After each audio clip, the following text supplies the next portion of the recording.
This is not a test. Your senses are about to be assaulted. Shut up and sit down.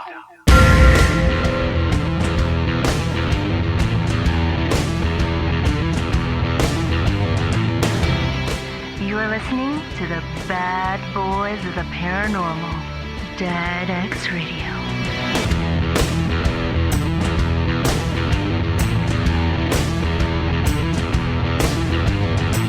That's right, you are listening to Dead X Radio.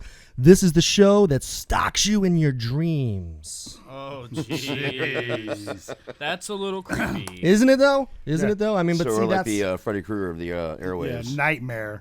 nightmare. Yeah. Come on, if us, I mean, because it's us in your dreams. We're the guys you dream of. Oh, well, Obvi- yeah, and that's a good spin on it. That's what actually we've been told this week from Australia. Terrific fantasy. We have, yes. Australia loves us. Australia does love us. Somebody has to. We have a lot of fan base that's been popping up Yes. all over UK, Australia. UK, yeah, Which is pretty man. awesome. It is pretty awesome. So great. today's show is going to be a great show. We're talking about serial killers. So why are you laughing, Chance? When you said today's show, you know me, ADD, all of a sudden I was thinking it's brought to you by Kellogg's. I don't know why that popped through my head, but go ahead. But if you're listening, I don't think Kellogg's wants to sponsor our show, seriously. But no, we're talking about serial killers today, and which means that we have a special treat for you. Yeah. We have a room in the back that we've gathered a bunch of people. We're actually going to kill them live on air, just to kind of pay homage to serial killers. Okay, make sure before you call 911 that is just a joke. All right, so.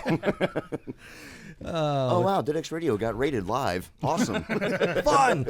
Once again, how are we talking about getting rated in John's place? Yes, okay, let's kind of go around, Jeff Hillier, at Jeff Hillier, Twitter and everything like that. And, Chance over here on the right, Chance DXR, Twitter. Yep. And then to his right, over here on your left, is Sean Rowan me. DXR. Mm-hmm.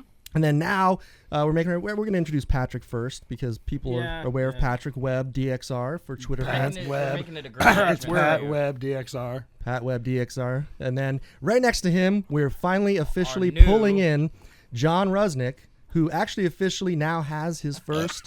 That's We so apologize. classic. Sponsored by my Pepsi. God. That's so.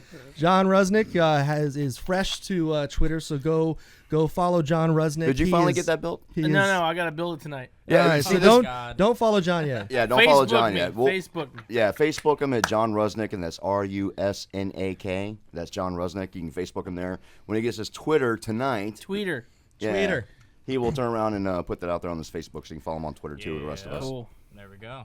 All right. All right, so today's show, we have a lot of great guests lined up too. We have do. Dave Vessio. Dave Vessio, he's got a new show coming out, and the new show is called Movie. Going to America. Movie. New movie. Sorry, new movie. Hey, I'm trying to get organized I know, here. no, Leave me it's alone. all good. No, Hey, no. you know. Yeah, Dave Vessio. He's been in a lot of stuff, but his new movie coming out.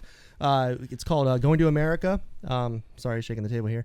And we also have Erin Marie Hogan, who is the star of House of Manson. So they both will be on with us a little bit later on. And so for right now, serial killers. Yeah, serial killers. Serial killers. That's the main gist of today. So Sean, topic. Yes. Sean, who is your favorite serial killer? I don't know if I necessarily like the idea of it being favorite, but let's just say the one that I picked to talk about today was Ed Gein. Ed Gein. And he was the butcher of Plainfield, Wisconsin. Yeah, and he murdered a couple of women. I did pick one. And he was like he murdered 2 or 3 women. There was one that was like a hardware shop owner or just like a cashier or something at the place. But the interesting part was that he was more of like a grave robber. Like he would go to fresh graves. And like literally the night that they were buried, he would go there at night and like take their heads off, cut body parts off of them. You okay, Jeff? He made a belt, an entire belt made of human nipples. Yeah. And the sad part is it's not a That's joke. Sean's favorite. You understand that? That's Guys' he nipples. took skulls and he would take skulls like this and like take the tops off of them and make them into like a bowl.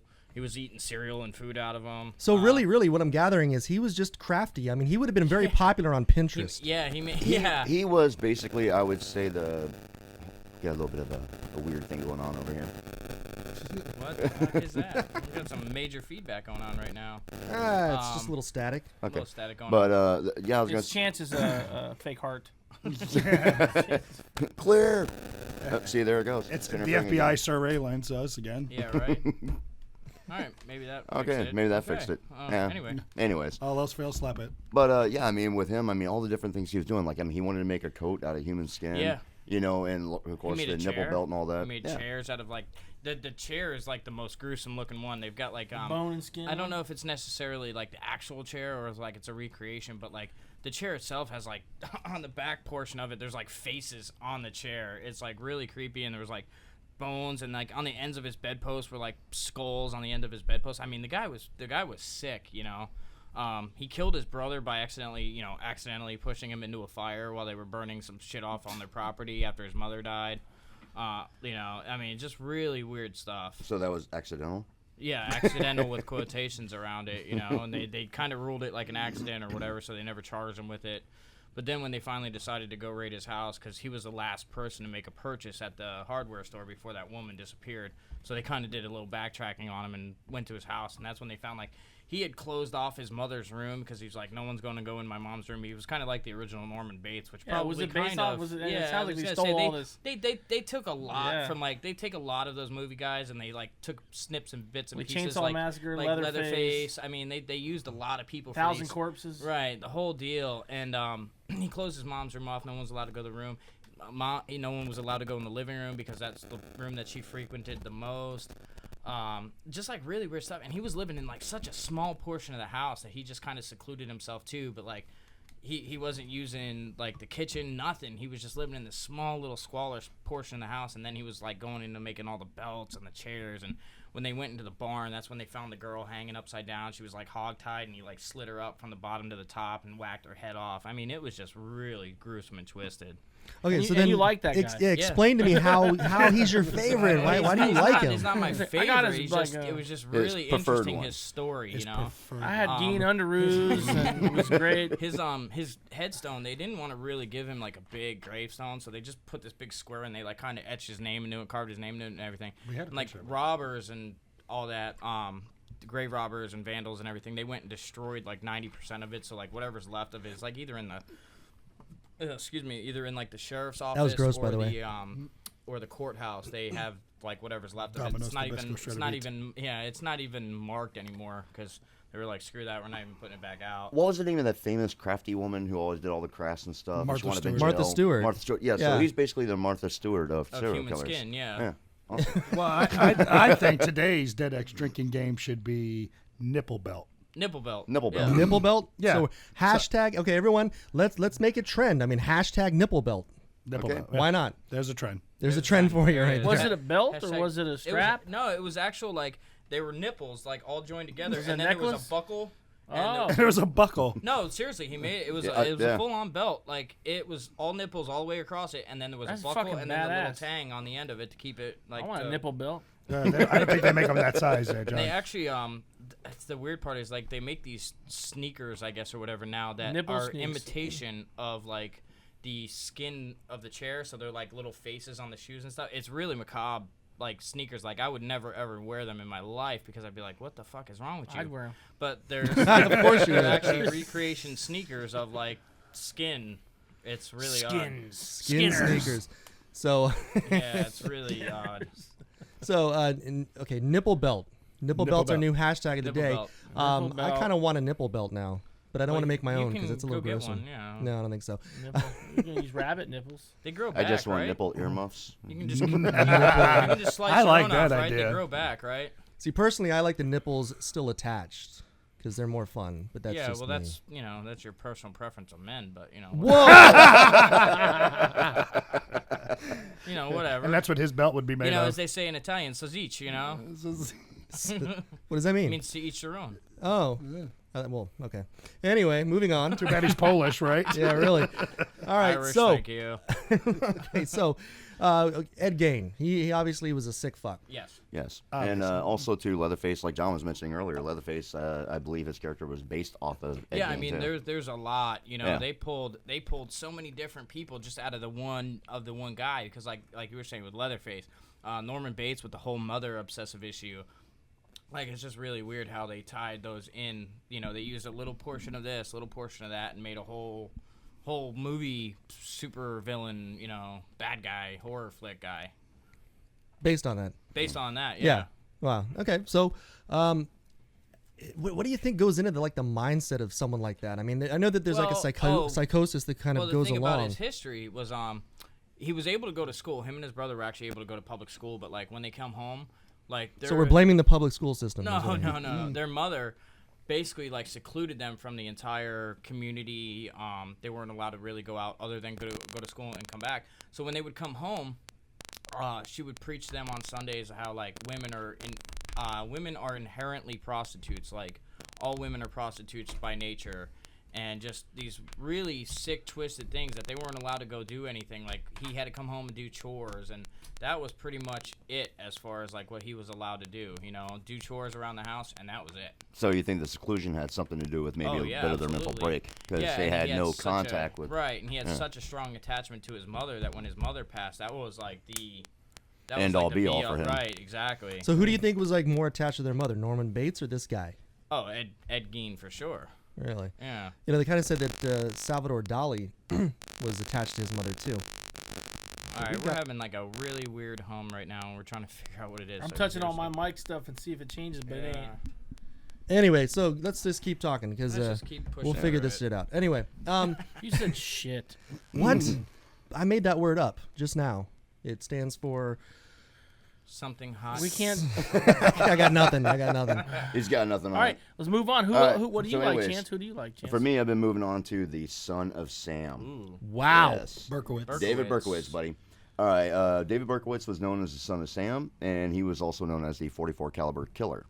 He was carrying out all these series of shootings in the summer of '76, and he was using a 44 caliber Bulldog revolver. He had shot 6 people dead and wounded 7 others. Berkowitz had been like sending all these letters to the police and stuff too, because he thought he was so smart getting away with all these murders. He started actually sending letters to the police, picking on them, like, yeah, come get me. And, Oh, wow. Yeah, I mean, he was that arrogant, And of course, since we're reading about him, they obviously was caught Jeff him. related in any? Was I there? think Jeff's going through menopause. But he was eventually captured in August of 1977, Sorry, and Jeff. Berkowitz confessed to all the killings, and he was sentenced to 25 years to life in prison for each murder. Oh, wow. So with that being said, yeah, he ain't getting out. No. Yeah, You don't think so? Gein actually died in in the mental institution of like liver cancer and a couple other different things that kind of just progressed, like COPD kind of deal. Yeah. It's so funny too because there's been a couple of famous people that died, like in prison, due to medical circumstances. Yeah. I mean, Al Capone. Yes. Yeah. Well, actually, no, I take back. He did not die in prison. Actually, he was released. It was shortly after he got released that he died. Okay. But his was syphilis because syphilis kills. Syphilis kills. It kills the moment. Okay, that's our PSA for the day. That's Kills the moment. syphilis kills. So keep it in your pants, kids. Yeah.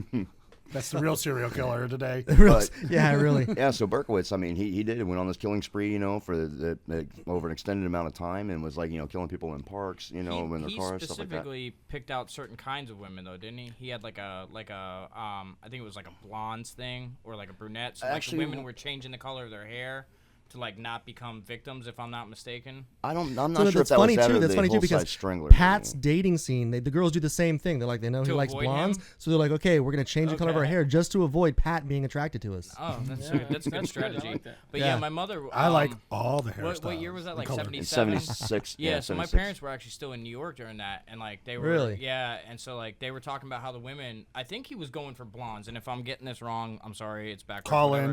in. Yes, please. Yeah, Either he had let's a call in. preference- he Call had a in. There's a phone preference number on the for screen. Either blondes or brunettes. So what the women who were doing, who had that color hair, were actually dyeing their hair to not become like a possible victim of his because they had no idea who he was. He was going up to people and shooting them through the screen doors. Like, I mean, he was on a rampage. Yeah. Like shooting them through their car doors, all sorts of shit. So going back to the call in, the number is actually on the screen right now, 386-9356. So if you would like to call in and correct Sean on anything that he has screwed up in this segment, then please feel free. We would love for you to call in To hear and that. tell Sean that he's an idiot. Yes. Yeah, Please do. Please, let's get into a battle of wits. Sean's an idiot. I would love it. I really hate it when Jeff holds back his feelings on stuff. So who You know, did you, Jeff you never pick? really, you really never know for sure who he's talking about or what he may be Right. talking about. Oh you know. no, he's very direct. I'm very direct, yeah. So who did you pick? Everyone's entitled to my opinion. That's Right, that's yeah, my exactly. view on everything. Who did I pick? Actually, I picked Lionel Richie. you know, Hello. Is it me you're looking for? so, That's what he said to the give us some police. more. Give us some more.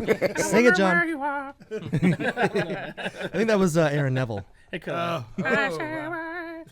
my God! What happened right now? I mean, okay, as I far gotta as get a higher mic thing. Look at Yeah, you do. we like it when you bend over. Usually, you're bending over to service Yeah. You chance. pay well, so. But anyway, I liked Eileen Warnos. Oh wow. 'Cause you dated her, dude. Why do you think No, she I think- snapped? Yeah, really. Yeah, that's usually how it goes. No, I think even back then Eileen was still outside of Jeff's age range. She was a youngster. She was a youngster. Oh wow. Anyway, She was over Sorry, 24. Jeff. She was too old. too old. Yeah. too old. Well, you know, Oh, Jesus. 25 they all go downhill. So Right. anyway, Wow. what? Nothing, What? man. Anyway, Eileen Warnos, she actually was from around here. She was a Florida girl. Yep. You know, she loved killing in Florida, which But she's not from here. she don't know, but she Guys from she Ohio killed. or Michigan. I mean, you know, she killed people They're all here. from Ohio, Michigan. They're all from Ohio. She actually killed 7 men between 1989 and 1990, and she was finally executed in 2002. They actually So, killed her, huh? Yeah, they killed her. They killed her. Lethal injection. Yeah. Yeah, lethal injection. They finally. I would have hoped she did would her have in. been like, you know, one of these things. Getting the old electric chair going. Don't worry, it only goes on for a half hour. Yeah. And this is our show. Anyway, but she would pick up guys while hitchhiking and everything, Okay, and kind yeah, of like yeah. Yep. that movie was done with Charlize Theron. Monster. Charlize. here in Charlize, yeah. Charlize Shot Theron. here too. Whatever. Yeah, it was shot here, and so she got like all like mangled up and uglified, you know, to do the movie. Right. She was Yeah. actually for that film part. She was actually, I kid you not, this is true fact. She was eating like Dunkin' Donuts and stuff, and quit exercising, eating healthy, and all that. So what's wrong with that? And What are you gained trying to say? 30 pounds of weight for that particular film. Ta-da. Really? Yeah, unlike you get us, this that guy. we just do it Batman. just because. Yeah. Batman's in the house, ladies and gentlemen. Justice League. And Pat's the next one to become a serial killer. So yeah, you know, it's like you don't Satan. hear a lot about female serial killers though. I mean, because like Right. usually it's like it's a guy thing. It's like the guy Right. club, you know. Yeah, Pretty we're the much serial killers. Wait a minute, but What? pretty much every woman in the world is a serial killer to a male ego. Ain't that the truth? Now we have two on board the show. Yes, yes. You know, it's, we're it's the gonna have to bring constant a- stuff that I always get in Twitter messages like, "Oh, you guys are so funny," and that Jeff guy, well, he's all right. He's all right. Well, you know what? We're gonna have to bring a woman in here just to balance it out. Yeah, that probably would not be That's- safe yeah. for me. That would not be safe for me. But It would if she's just gonna be 25 or over. Yes. We need a real older chick, like really older. Like Yeah, like 80? 30. She'll know like real shit from like she'll know like real shit from back in the 50s and shit. She know, I was there. Real shit. so we're talking about serial gotta get an killers, right? 8-year-old. So Eileen shit. Warnos, Yes. serial killer chick. Right. I guess you know she went around. She didn't really like guys Was too she a much. prostitute? Probably, yeah. At one Yes. point she Okay, was, yeah. yeah. Yeah. She's a prostitute, and she had like you know her other little you know sidekick or whatever. Right. Make that But money. got to make the money. But you know, so you think about like I was saying about you know guys, you know, primarily are the serial killers. But Yeah. you know, so when you have a woman like that who is going around killing a bunch of guys and everything, it's kind of one of those odd stories because you wonder what's in the psyche because you know that like pretty much every woman. Wants to kill everybody, but for some reason they hold back. I mean, and I'm wondering though, was it Cable. just that time of the month, or did she actually just, you my know? God. No. She had a Actually, shitty life. actually, I think what it is that you know, treated badly. stereotypically, women are usually more just in tune with their emotions, unlike us, where women can turn around and they cry and vote out, you know, or you know, hash out their issues, and they have more of that open expression with their friends so they can vent, right? DrChance.com? No, where we get mad about something or whatever, and we hold it in until we start picking off people in a Walmart parking lot. You know what I mean? So I think it really has something to do with the fact that I'm not saying that that's the actual truth. I'm just saying I think it's a possibility. That's your opinion. Yeah, it's my opinion. I think it's maybe because women are just a little more in touch with their emotions, stuff like that, opposed to us who are always staying bottled up and holding stuff in. See, I think it's Hence because why they women don't snap as easy. women talk behind everyone else's back mostly. So I think that what it is they're not going to kill you because that would require doing it to your face. They would rather go behind your back and kill you like a voodoo doll or some shit. That's. And they say I'm the offensive one on the show. So basically, we need. I know, right? So basically, we need a therapist for Jeff now. Yes. Did they have in any of the stuff that you read? Did it have anything about her home life, like father figure or anything like that? Yeah, but I didn't Watch the attention to movie. it. Oh, okay. Well, I'm not gonna watch the movie. She had crappy. we agree. Yes, we I'm agree just because wondering if it was like I hate my father, and like They had daddy issues. Right, Yeah, yeah. she was a stripper. well, go figure. Pat would know that. Pat's the king of the strippers. Right. No, I'm the Yeah, king of no. the strippers. Yeah. Thank you. Ex-king. Thank you. I'm the Oh. king of the strippers. If you have a job, please dial in. Oh damn. He'll do anything. 7-Eleven. Holy anything. shit.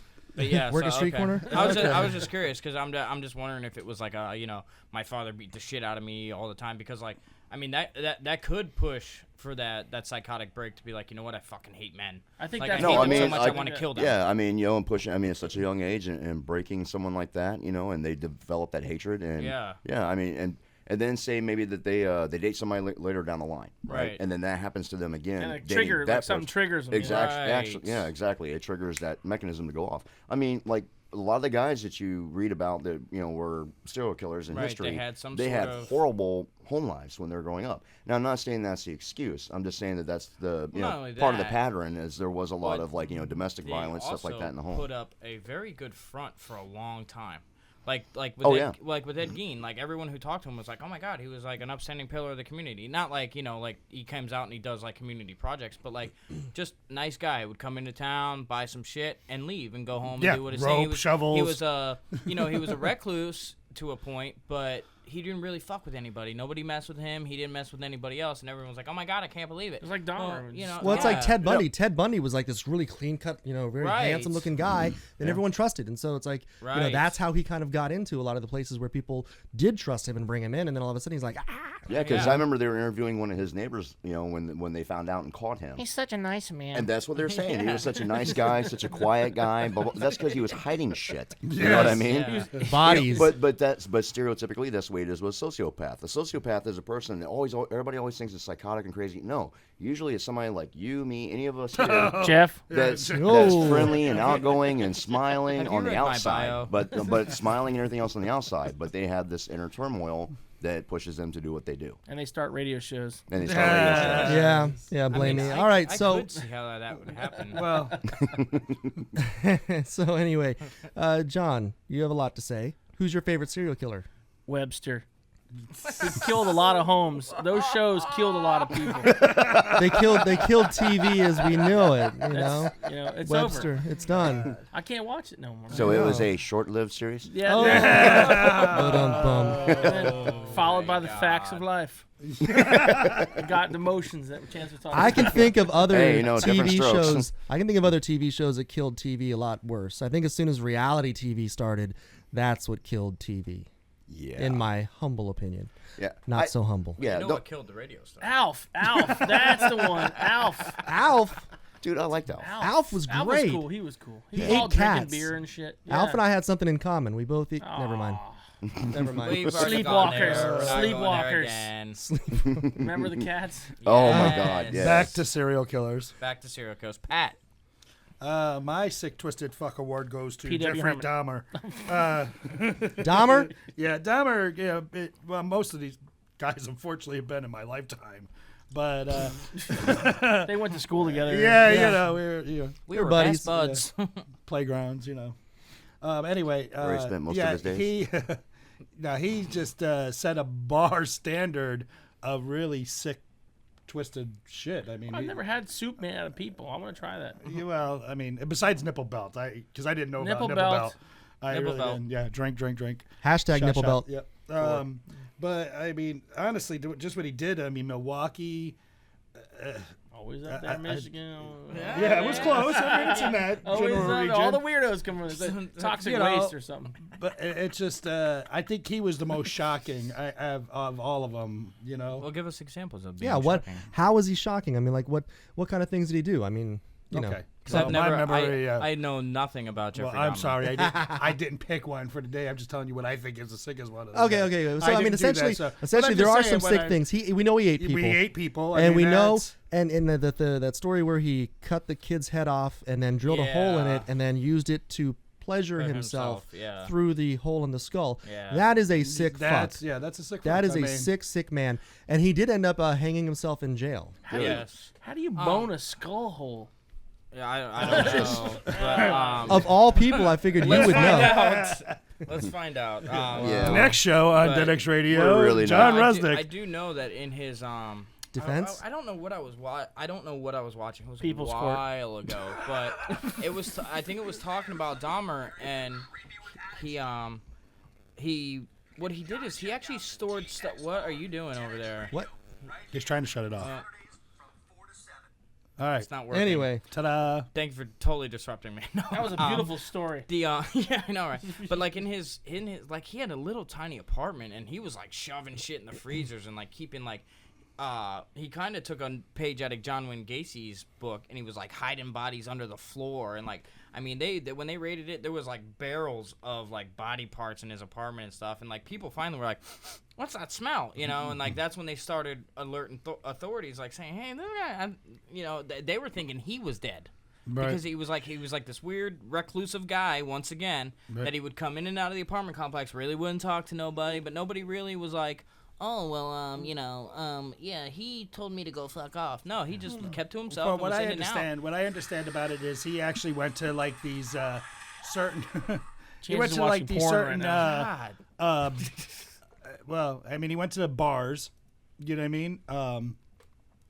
And he picked up these guys from the bars. Right. He brought them home. He would drug them up or whatever, and then Right. he would do whatever he did to them. I'm just saying, of all the people that we're going to talk today, that just stands out to me the most. Of me when I was watching television as a younger man, going, "Holy shit! Right. Look at this guy." You know what I mean? Who would have ever dreamed of a cannibal like that? It's just Right. sick. It was just sick. I mean, I know there's other people like Mr. Fish and H.H. Holmes that were, you know, earlier in the times that did a lot of gruesome shit too. Right. You know, but I'm just saying Jeffrey Dahmer probably is the most prominent, and Ted Bundy are probably the two. Well, no, because Richard Ramirez as well. I mean, everybody's there's got just their so many, own yeah. level that they've achieved, so to speak. Like everybody's got their own little sick, twisted fucking thing that they did. Like you're saying with Richard Ramirez, they did their own little thing. John Wayne Gacy, I mean, he was a wacko doodle that was a clown. Yeah, Pogo. You know, and burying bodies in the crawl spaces and the attics. I mean, first of all, you gotta be a sick, twisted fuck to A, kill somebody, and to A, want to hold on to it. B, hold on to it to the point where you're shoving it in your house. And C, you come home, you gotta know that place fucking stinks. And I don't know if you guys know what a dead, rotting body smells like. I do. But Yeah, I do. and it's disgusting. I mean, you can smell it from a distance away. We had a time where we had to go to a call where it was a welfare check. And, well, I'll talk about the welfare check after. Well, here, hold on, There's a real check quick, there? real quick, It's before a we personal. go in much further. I kind of want to lighten the mood a little bit here, okay? Because we do have some great people on Twitter that we talk to. Like I said, we don't call you fans; we call you friends of the show, FOTS. Right. So we have FOTS, FOTS. We have an amazing FOT in We do. in Australia, and she's not only gorgeous and beautiful, but she's talented and she's Absolutely. amazing. She actually wrote us a song, and we listened to it the other day, and we were all blown away by it. And the thing about this song is she recently had her airway closed up. She had to be admitted into a medical-induced coma. So she's still in the hospital. She's recovering, and her lungs and her airways, she has to do all of this intense stuff to try to get her lung pressure and her breathing capabilities back up.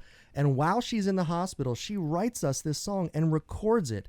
And I have to say, That's awesome. But her voice is amazing. But on a good note, And she's actually getting moved out of that she's ICU unit. being moved out of ICU, and so she's getting better. She's getting better. But in the process of her doing this, she wrote us this song, and I mean it brought tears to my eyes. It's an amazing song, and I want to play it for you right now. And Vanessa, thank you. We love you. Thank you. Thank you. Thank you.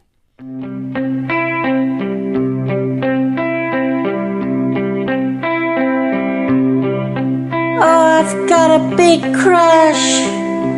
I hate to admit it. But I got a hot rush.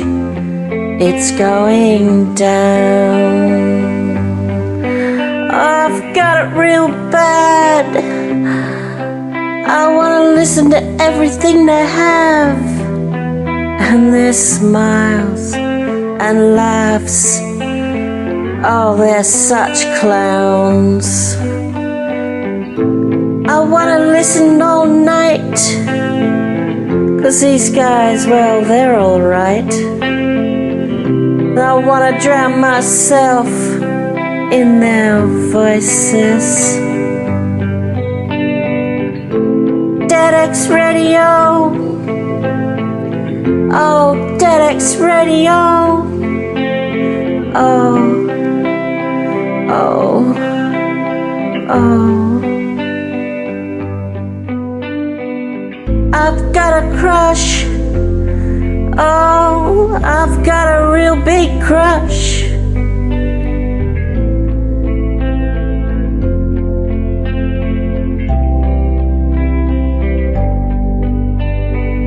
And I don't get no sleep.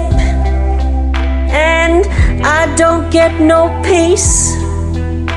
Oh, thinking about their show under my bed sheets.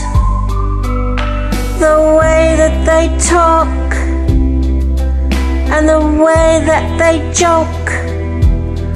Oh, Lord knows I've tried. I can't get them off my mind. Oh, DeadX Radio. Oh, DeadX Radio. There's Sean and Jeff and Pat and Chance.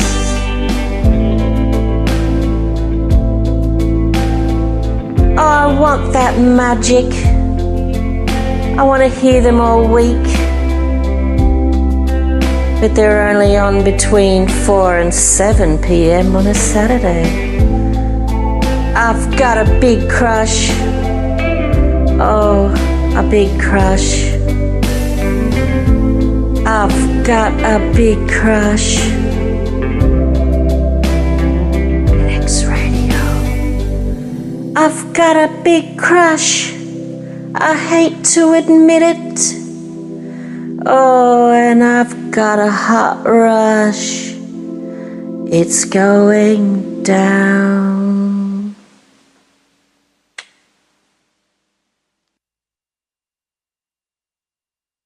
We're live. Hello. Welcome back. Hey, we're back. Yes. All right, so everyone who's watching, we know that there's a video feed problem, and we're trying to fix that, but at least you can hear us. Yeah, so we're on. We're good. We're golden. Yep. So anyway, I think we fixed our connection issue here too. Good. Yeah. Okay. All right, so we're back. We're on. Okay, We're all right. back. All right. So we are back to killing it. Killing it. Like a Serial killer. Whoa. Okay. All right. Great. So anyway, we were talking about another. Who are we talking about? Oh, yeah, I were was talking saying that about I had Dahmer. gotten when we got a call for a welfare check for a guy because he hadn't been heard from a couple days. Like, explain because a people don't know welfare you're a welfare check is you're an EMT. yes. A welfare check is basically when someone hasn't been seen from a while, and you know they kind of have either difficulties with their daily life, like let's say they're they're elderly or something, and you haven't seen them a couple days, or some newspapers out in the front yard. Maybe they're on vacation, but you just don't know, because usually they tell you they go on vacation or something like that. So a neighbor calls in and says, hey, I haven't heard from them in a couple days. Can you just go check on them, make sure they're okay? And most of the time it is. But this particular call, we get there, and the minute you open the truck doors, you can smell the house. And this is one body. You know what I mean? And we could smell it 50, 60 yards out.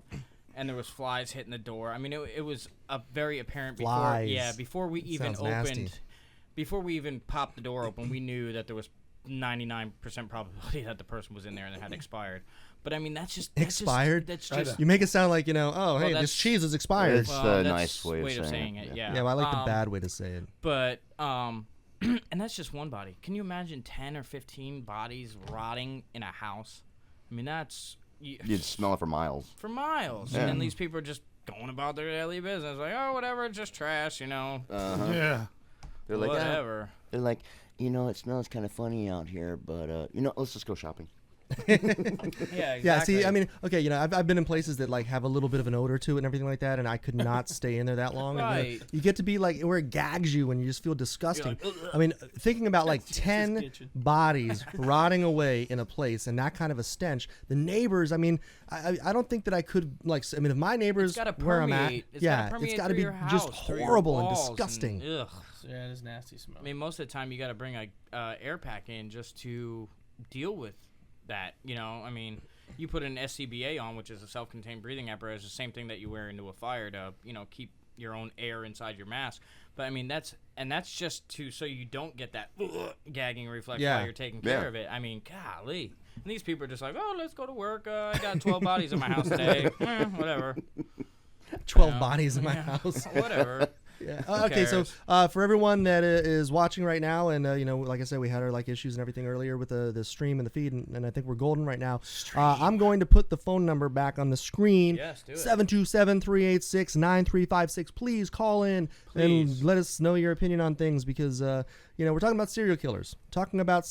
Right now, and some of the serial killers that we've kind of gone through. I know that we've talked about Eileen Wuornos. We talked about Jeffrey Dahmer. Gaines. Talked about Gaines. I mean, Berkowitz. Berkowitz, son of Sam. Yeah, Berkowitz, son of Sam. So, we touched on Ted Bundy. Ted Bundy, and it's like Pat, like you were saying. I remember seeing on the news, when all this stuff was happening and everything, and all the details started coming out. Yeah, it was just horrible. It was horrible.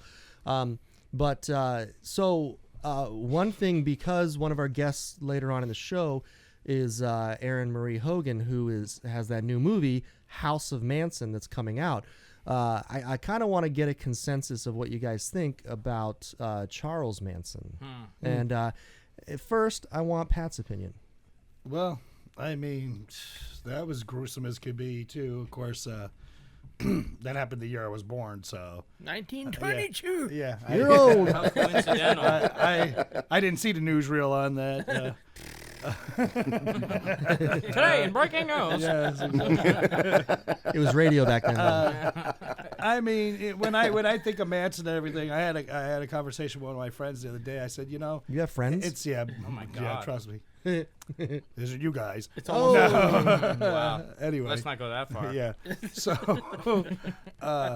we were talking about it, and the funny part is as we all know, Charles Manson actually didn't Do anything. do anything except call the shots. Right. Okay, yet he has served a life sentence after life never sentence. let him fucking go, and they're man. never going to No. let him go, which is probably a good thing. Well, 'cause Maybe when he's like 80 or some shit. no, I don't even. even think he is like 80 now or Is he? something. He's, yeah. he's up there in age. And you hung out with him. But That's see, crazy. Oh, yeah, Here's the thing, too. I recorded an album with him, sure. Well, it's because when he goes to... Have you ever watched the YouTube videos of his parole hearings? Yeah. He's like, as wackadoodle as he's could like, be. Oh, still. He's like, still. I see a dog with shoes. Yeah, like they're like, so what do you think you're gonna be as a productive citizen? He's like, boom, bop with the bud in the dirt. You're like, okay, whatever. I can dude. have you killed right here. But right you know, now. and one of the things that we are finding out is like, if you're like conspiracy to murder or whatever, Right. or exactly whatever, these days like carries like 5 years. Right.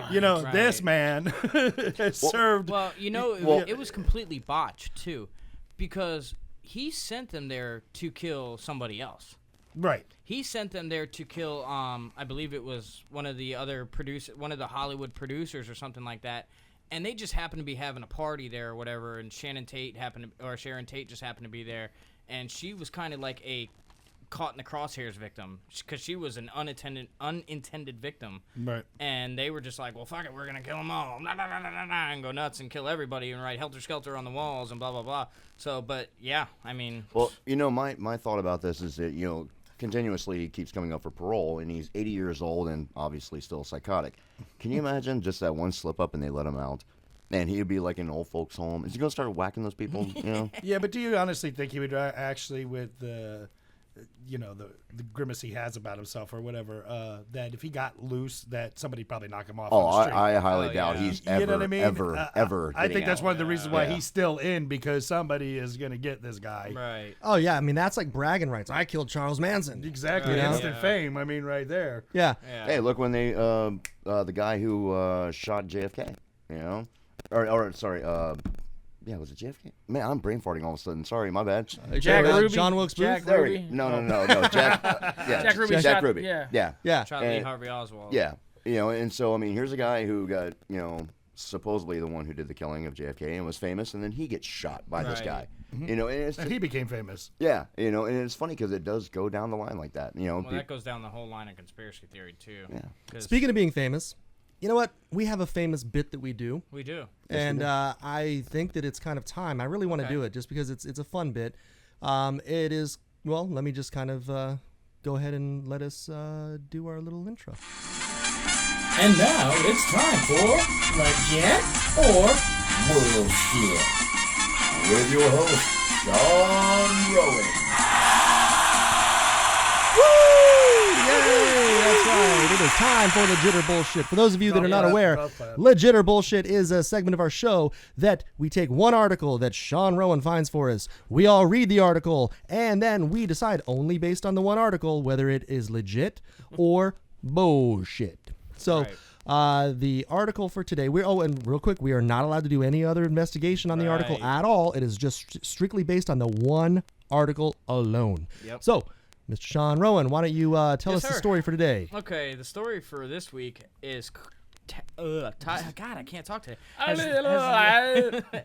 Brain fart, can't has, talk. Has Jeez. Lizard Man returned? Photo, video apparently show fabled South Carolina creature. I partied with Lizard Man last And night. Basically, it came out of Bishopville, South Carolina, and That says a lot. it's a fabled swamp creature known as Lizard Man. Appears to have surfaced again Sunday afternoon.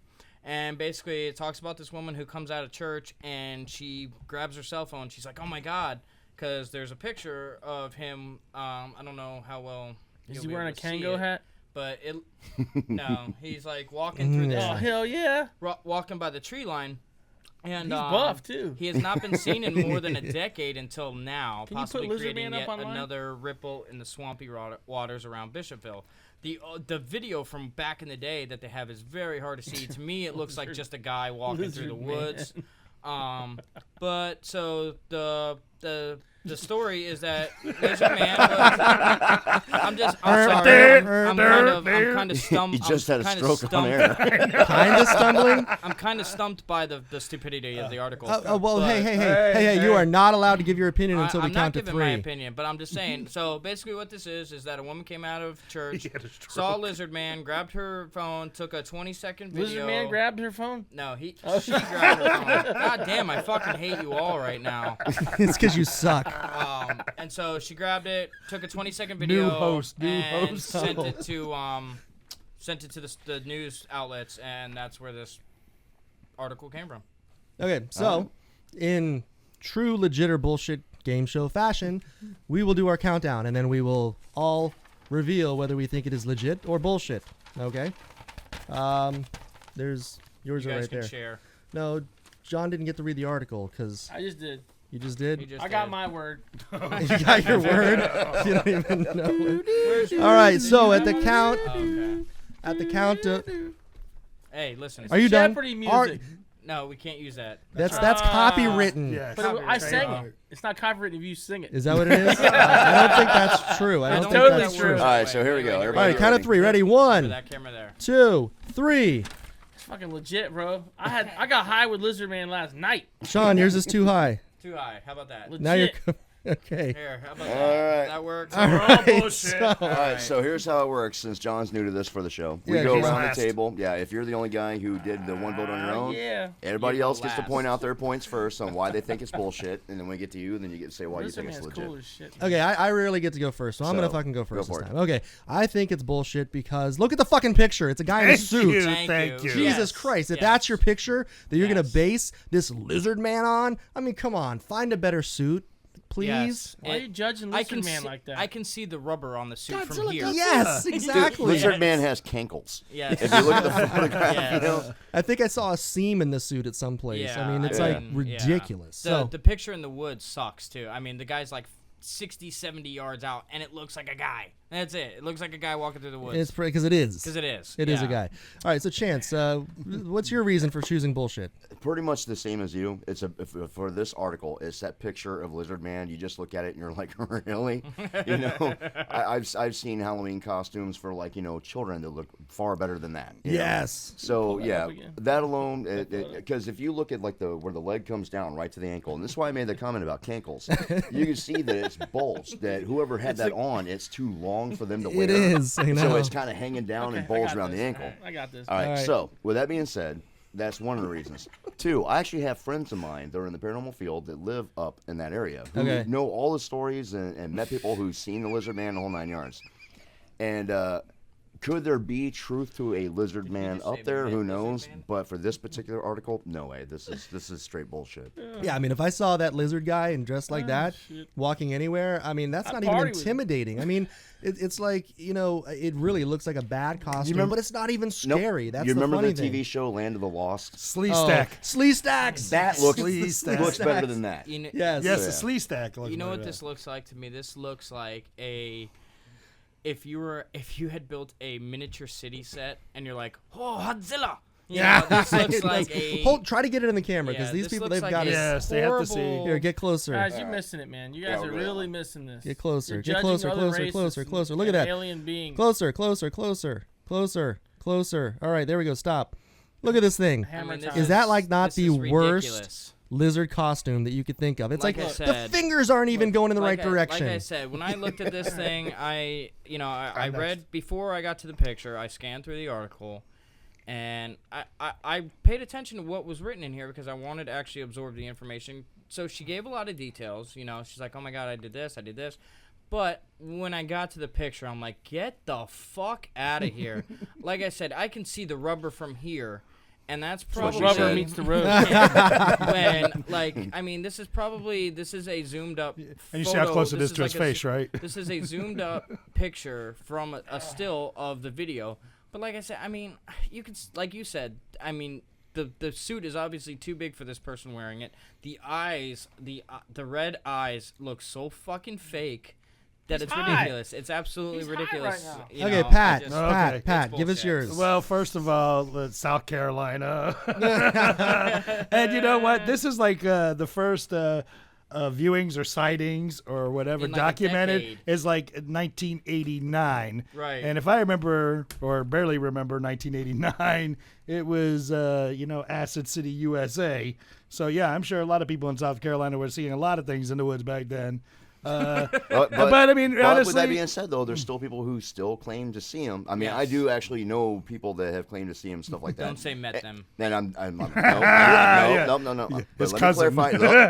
Look, time out. Let me clarify. Clarify. All right, these people, they have done paranormal investigations and such also, and actually well known in the field for doing them. And they have claimed to either seen him or they've been, doing the investigations from other Right. people who claim to see Well, them. they did going say off in their the story. article that Destination Truth with Josh Gates Yeah. Yeah, actually what? did do Yeah, it's a- actually very well known in that Yeah. area for that story. So Right.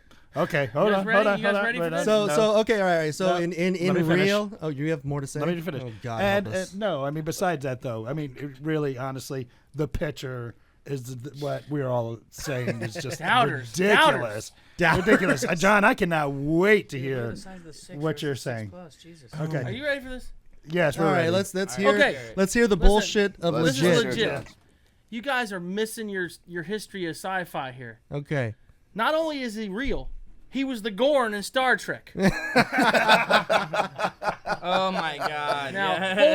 to the Yeah. camera. Good, right, There this we one's go. camera right here. This is a movie star. He was the Holy Gorn Patrick, in pay Star attention. Trek. I forgot about that. Yeah. Don't mess See, with the Gorn. that picture is more believable Right. than the Wait, other one. He's been working out. If you look at the other photo, the Gorn's buffed been up. pumping. He's just pumping iron. He older. hits the gym. He's older now. I think I saw him at the gym the other day. He's older now. He's older now. Shit happens, man. It starts falling So apart. so his cankles really is just Dude. probably too much steroid use, and they He's fucking been in swolled up. hiding. He made a lot of money off the Star Trek gimmick, and he's been in hiding. He's people fucking with the Lizard Man. He's like it's retarded. He's out there. I think that John has just solidified that no one's ever gonna like take our credibility seriously anymore, ever again. You got to make your own opinions in life. Is that what it is? Oh my lord. I just proved it. You proved it. The You Gorn proved. Yep. is real. Gorn is real. And, now know. and he was created, so isn't he real? What? He was created. I'm still trying to wrap my brain around. You don't that. have to. Okay. We refer to that as Rusnik logic. Rustic logic. Now, You for don't for have all of to. those who are tuning into our show, John Rusnik once again. He's also our new co-host here, and Jeff and I actually had the fortunate opportunity to be in I a hate film. these guys. Yes, to be in a film that he wrote, produced, and directed. Yes. and filmed. Chance and I were in his Yes, film. House of Blood. House of and, Blood. Yeah, so It took me we're s- used to this. It just was hard. Yes, hard we're- on set with these guys. You got hard while we were on set with you. Yes, I am still shit. right now. Really? I'm waiting for the show. Well, why to, the fuck you sitting next to me then? When are we going on break? Whoa. Whoa. Jesus Christ. It's man Yeah, love. two fat man porn going. Here we go. Hey, Yeah. listen, I don't want calls from Nambla, okay? Which one is the boy? Who's He older? is. Man, I'm gonna control him, man. I am. All right, this show now sorry folks, now we have to Wow. charge $4.95 a minute for this show. 1976. Horrible. Oh shit. Okay. All right. So, anyways, So anyway, back to Nambla. I mean, no, what we were talking about? we were talking about serial went- killers, and then we went to Lizard Man. Well, because Lizard Man was our legit or Right. bullshit story. Right. So He was a serial killer. Yeah, so to people be do. honest, I had never heard of Lizard Man until this No, I have. article. First time I heard of the story of Lizard Man was from a friend of mine named Raven. She has a paranormal show called Paradigm Radio through Blog Talk. A few years ago, Okay. they were talking about this, and her friend Jessica Massey, and they actually spoke to people that were I saw Lizard yeah Man. that supposedly came in Oh, wow, contact with okay, Lizard Man like or saw sightings. yeah so kind of like bringing in Bigfoot people, same Right, thing with right. the Lizard Man. I think so. life would be awesome if we had lizard dudes running around. I'd be fucking. No, I don't know, man. I'd be a little tweaked out if some fucking 6-foot looking lizard fucking came running around me, because Reptilian I don't aliens. know. Reptilian aliens. Star Trek, baby.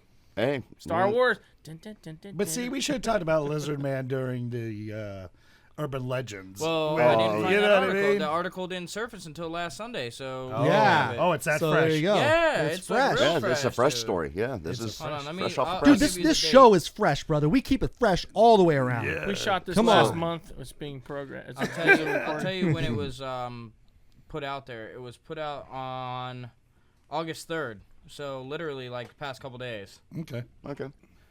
And that picture surfaced up a couple days ago. I'm You know- Lizard Man. My thing is like we know there's people out there who pull off hoaxes, ago. putting on the costumes to do all this stuff and Okay, shit. I'm sorry, August 2nd. It would be our luck that we'd be like, okay, let's pull off this hoax that we found Bigfoot, dress somebody up in the suit, yada yada yada. They would be in the woods with that one drunk hunter and get shot. Yes. That would be our luck. Yes. You know what I That's mean? our Exactly. Or you know what the funny thing is, we just need to send Mike Tyson Can I be to that go after drunk Lizard Man, and he'll bring we- back Well, Godzilla. Can we buy Yeah, yeah. lizardman.com? Lizardman. It It probably already exists. It probably I would exists imagine it somewhere. exists. That'd Yeah. be cool. Yeah, I love how you have great ideas that other people already thought of 20 times Great, over. great minds, baby. Is that what it is? John Rusnik, the plagiaristic king. That's right. That's right. Yes. I wonder Podcasts, if Pepsi.com is podcasts available. are unique. They are. Oh, what a dickhead. Man, that was a dick thing to Start a say. show. Wow. Hey, wait. Actually, you know what though? But that's the one thing I love about our fans, though. They said that they love the fact that we're not a paranormal Typical, show. yeah. We do paranormal, horror, sci-fi combined. Hence why Right. we keep getting all these guests on, from films and Right, such, that come yeah. on. Yes. Because let's face facts, the paranormal field has been done to death. Yes. Unless you have something Thanks, unique. 2005. Wait. Yeah, unless you Did have. you hear that? Exactly. No. Unless you have, that was your idea, escaping. All right, so okay, before we go much further, because we do have our guests coming up here soon, I want to, because we were talking about serial killers. One of the things that Chance and I were kind of going over this week, and I know he's put together a lot of like really good tips for people. Because I mean, on a serious note, I know we like to joke around, we like to have fun with everything, but I mean, you know, there are a lot of crazy fuckers out there. There's a lot of people that you know are wacky. But the people that like actually like kill people, and there are. I mean, this is a true thing. I mean, there are sick people in this world, so you have to protect yourself. So we kind of wanted to put together a list of things you can do to protect yourself, you know, in case you do get kidnapped or you're in a situation where you're in fear for your life, because you really know. I mean, it's like we were saying the other week about how you don't know when a disaster is going to strike, so you need to be prepared. So with something like this, you know, really, you know, keep in mind if you're in these situations, there are things you have to consider and think about.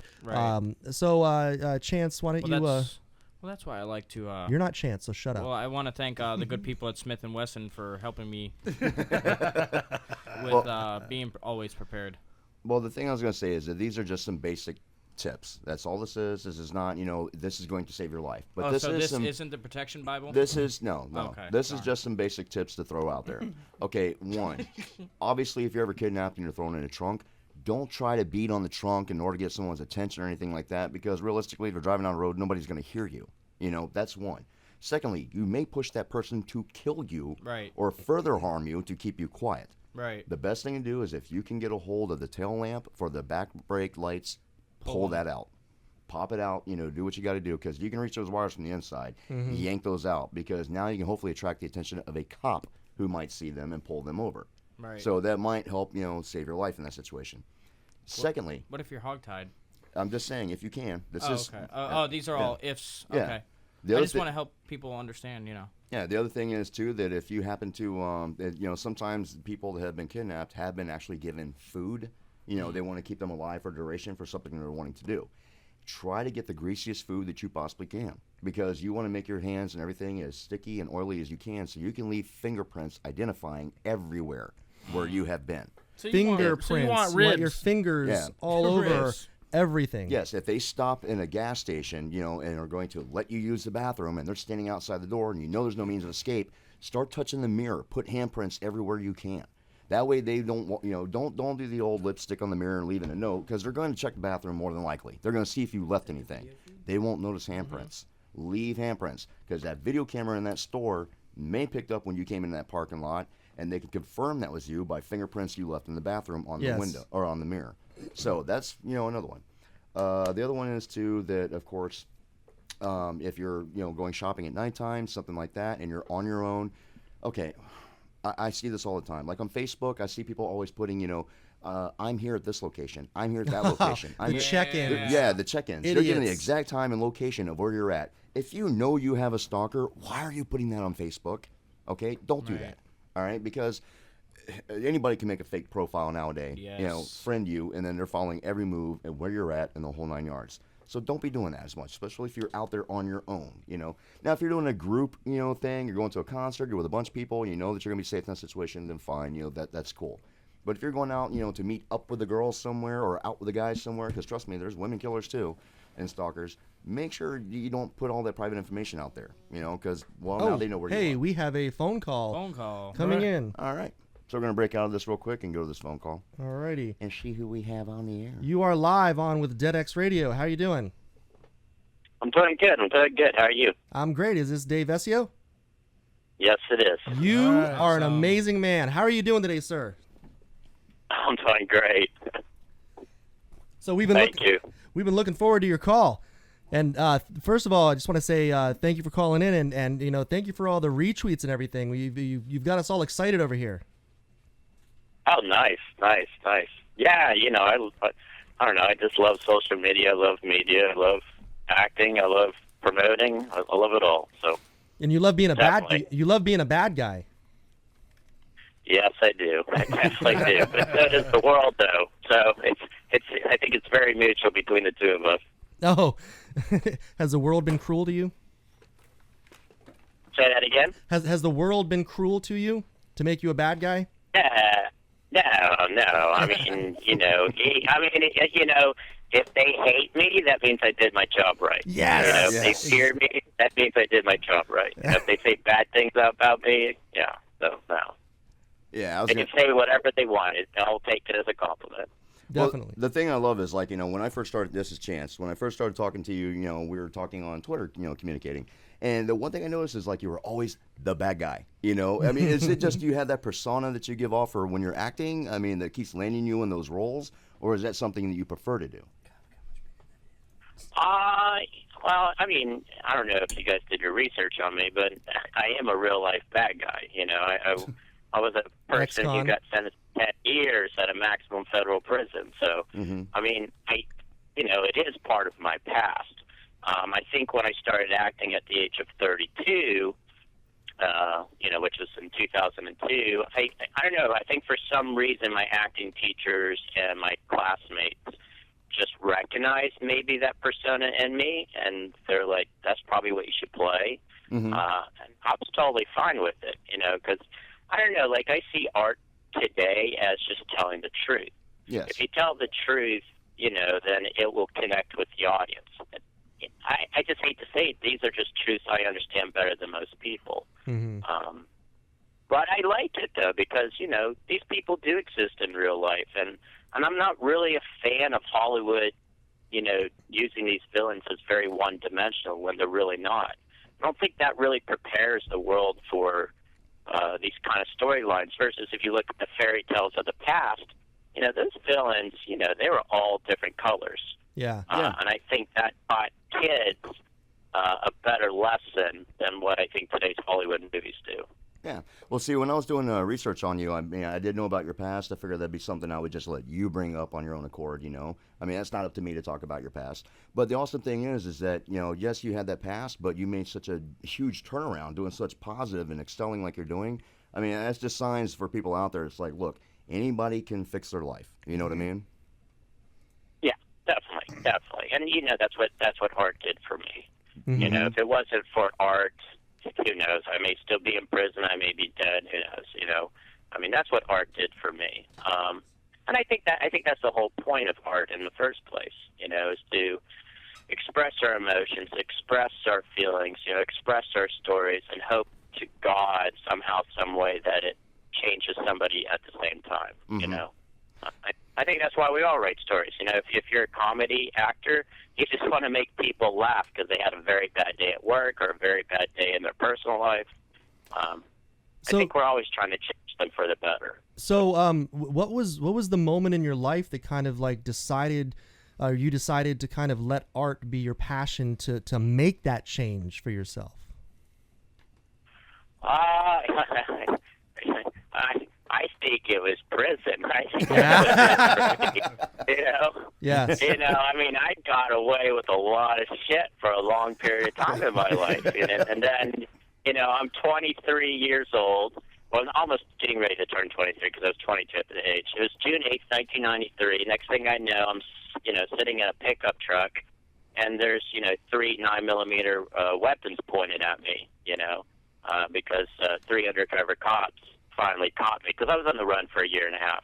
Oh, wow. And then, and that didn't bother me, and then, they flew me, in, like normal, like I think it was like American Airlines or something, and I had handcuffs on me, and that didn't bother me. And, the whole, getting, court-martialed and everything, that didn't bother me. But when they sent me to Fort Leavenworth, which is the maximum federal prison, hard labor prison, that scared the crap out of me, like, the very first day. And it probably took me a couple weeks before I started, like, not being afraid anymore. That scared the crap out of me. Yeah, that was, that was the big scare during boot camp was like, if you fuck up here, we're sending you to Leavenworth, where you take big rocks, break them into smaller rocks, and then do it all over again.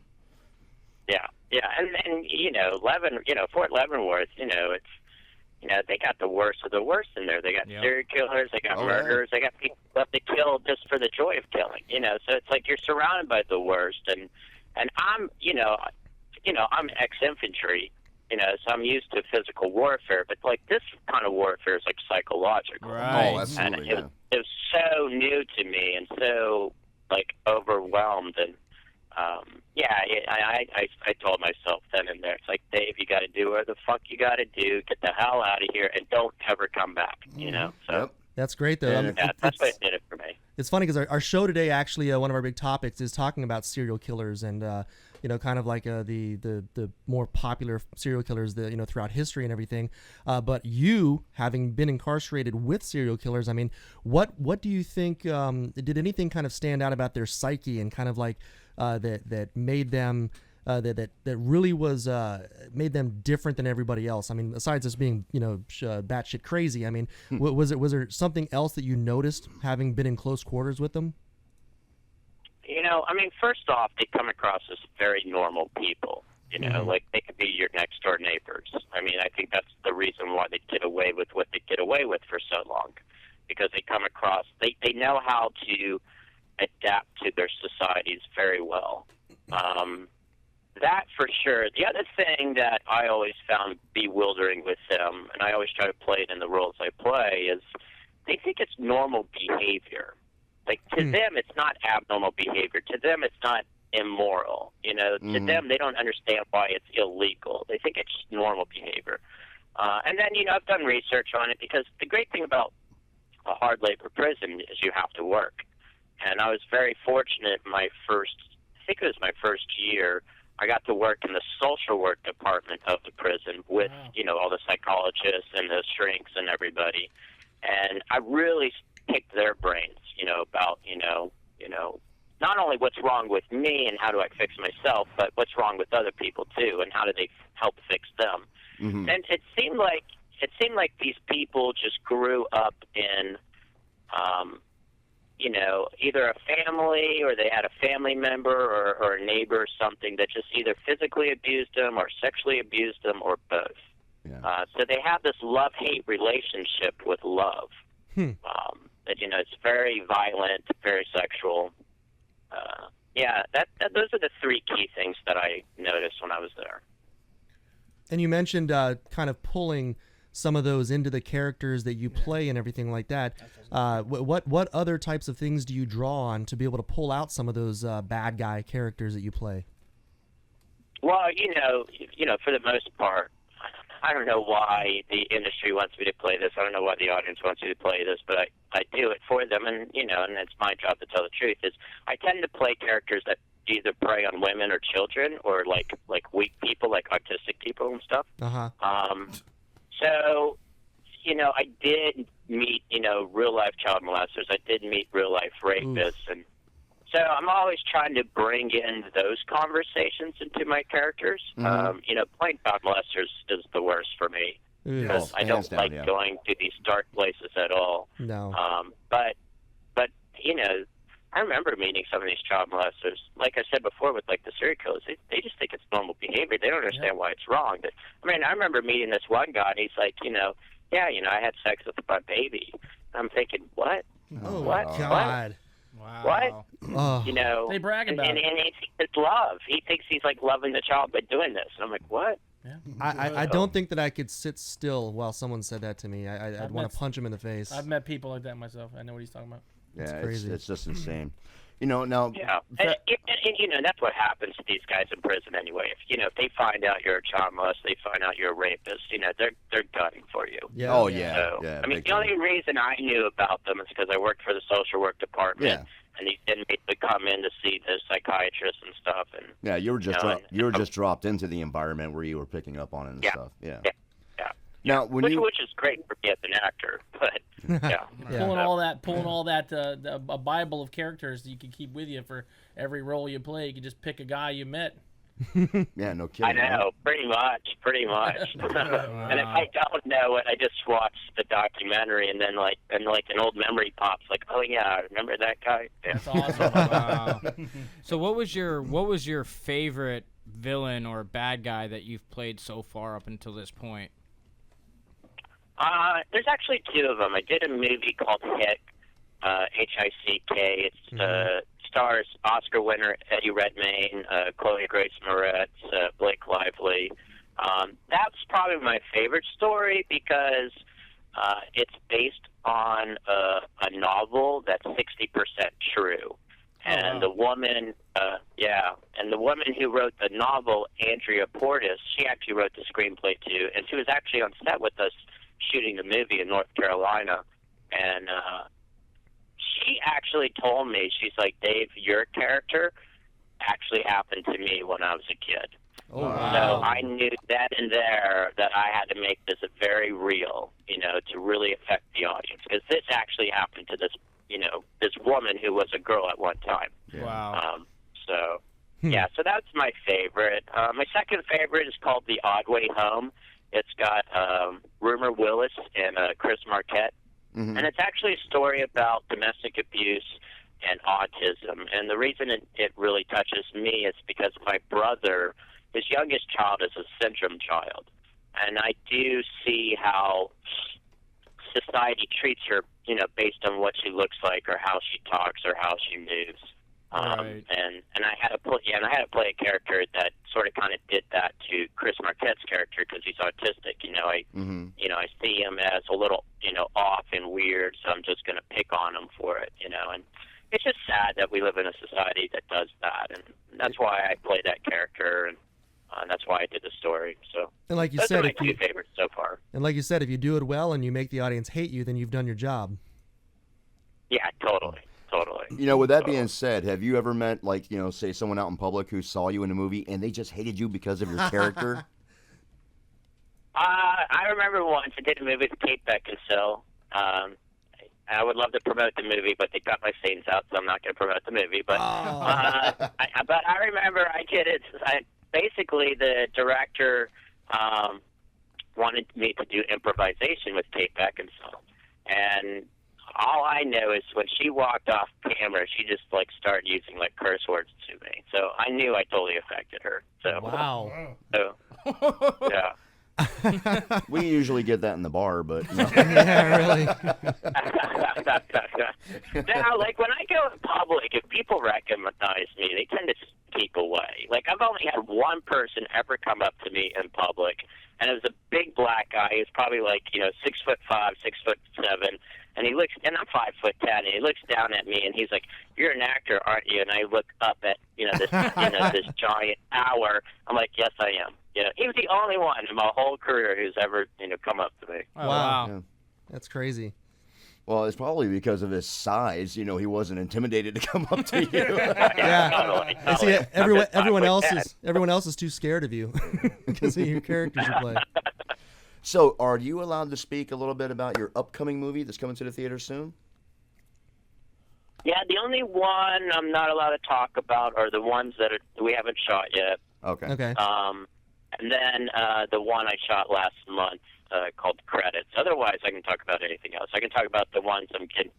I'm doing a movie called Wolf Mother with Golden nominee Tom Sizemore. I can talk about that. I can talk about my past movies. My movies coming out. Yeah, whatever.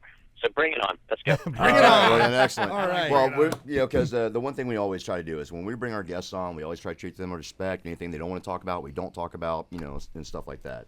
I'm game to talk about anything. It's just not these certain movies because I was, I had to sign contracts, so I can't talk. Yeah, about no, All right. totally understandable. Well, then tell us about the movie coming to theaters in just a couple weeks on the 28th. Yeah, so that's called Going to America. We actually did great in the film fest. I think we won 15 awards. I was Wow. reading on that. Yeah, That's you great. got a lot of awards. The film fest.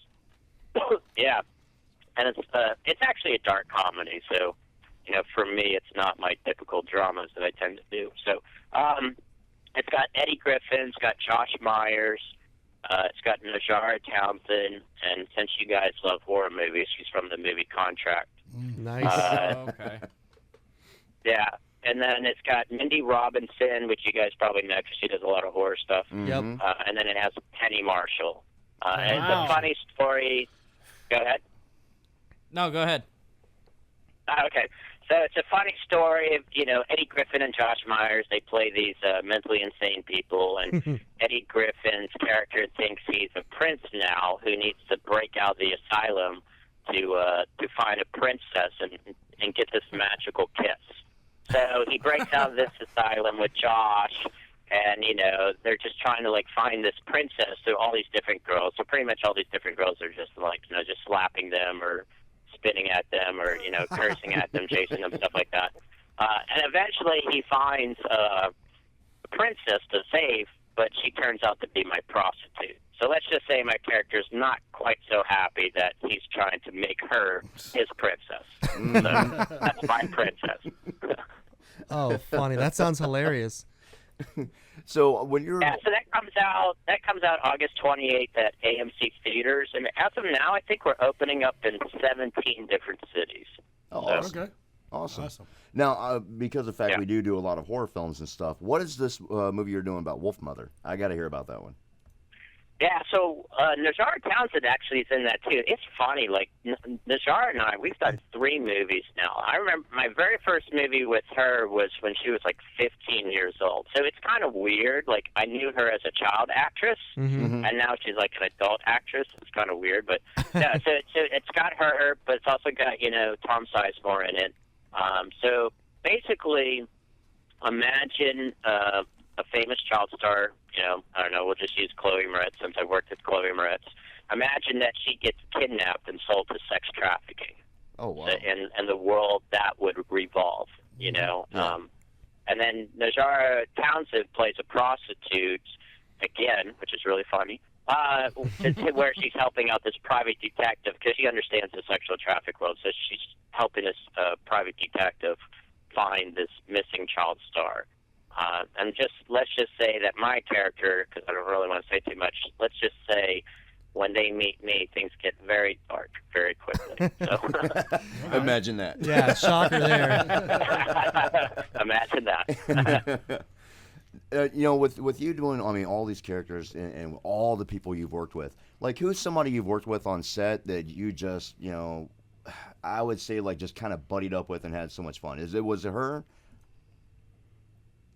Say that question again. Okay, like when you're on set and and you've been in all these multiple films. I mean, like who is some of like your favorite people you've worked with?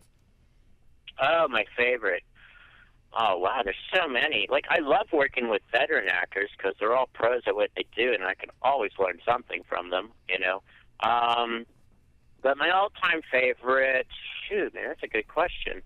Lance Henriksen, Yeah. he likes to play games. He likes to play games. He likes to get in your head and screw around with you, which sort of kind of remind me of how prison inmates work, So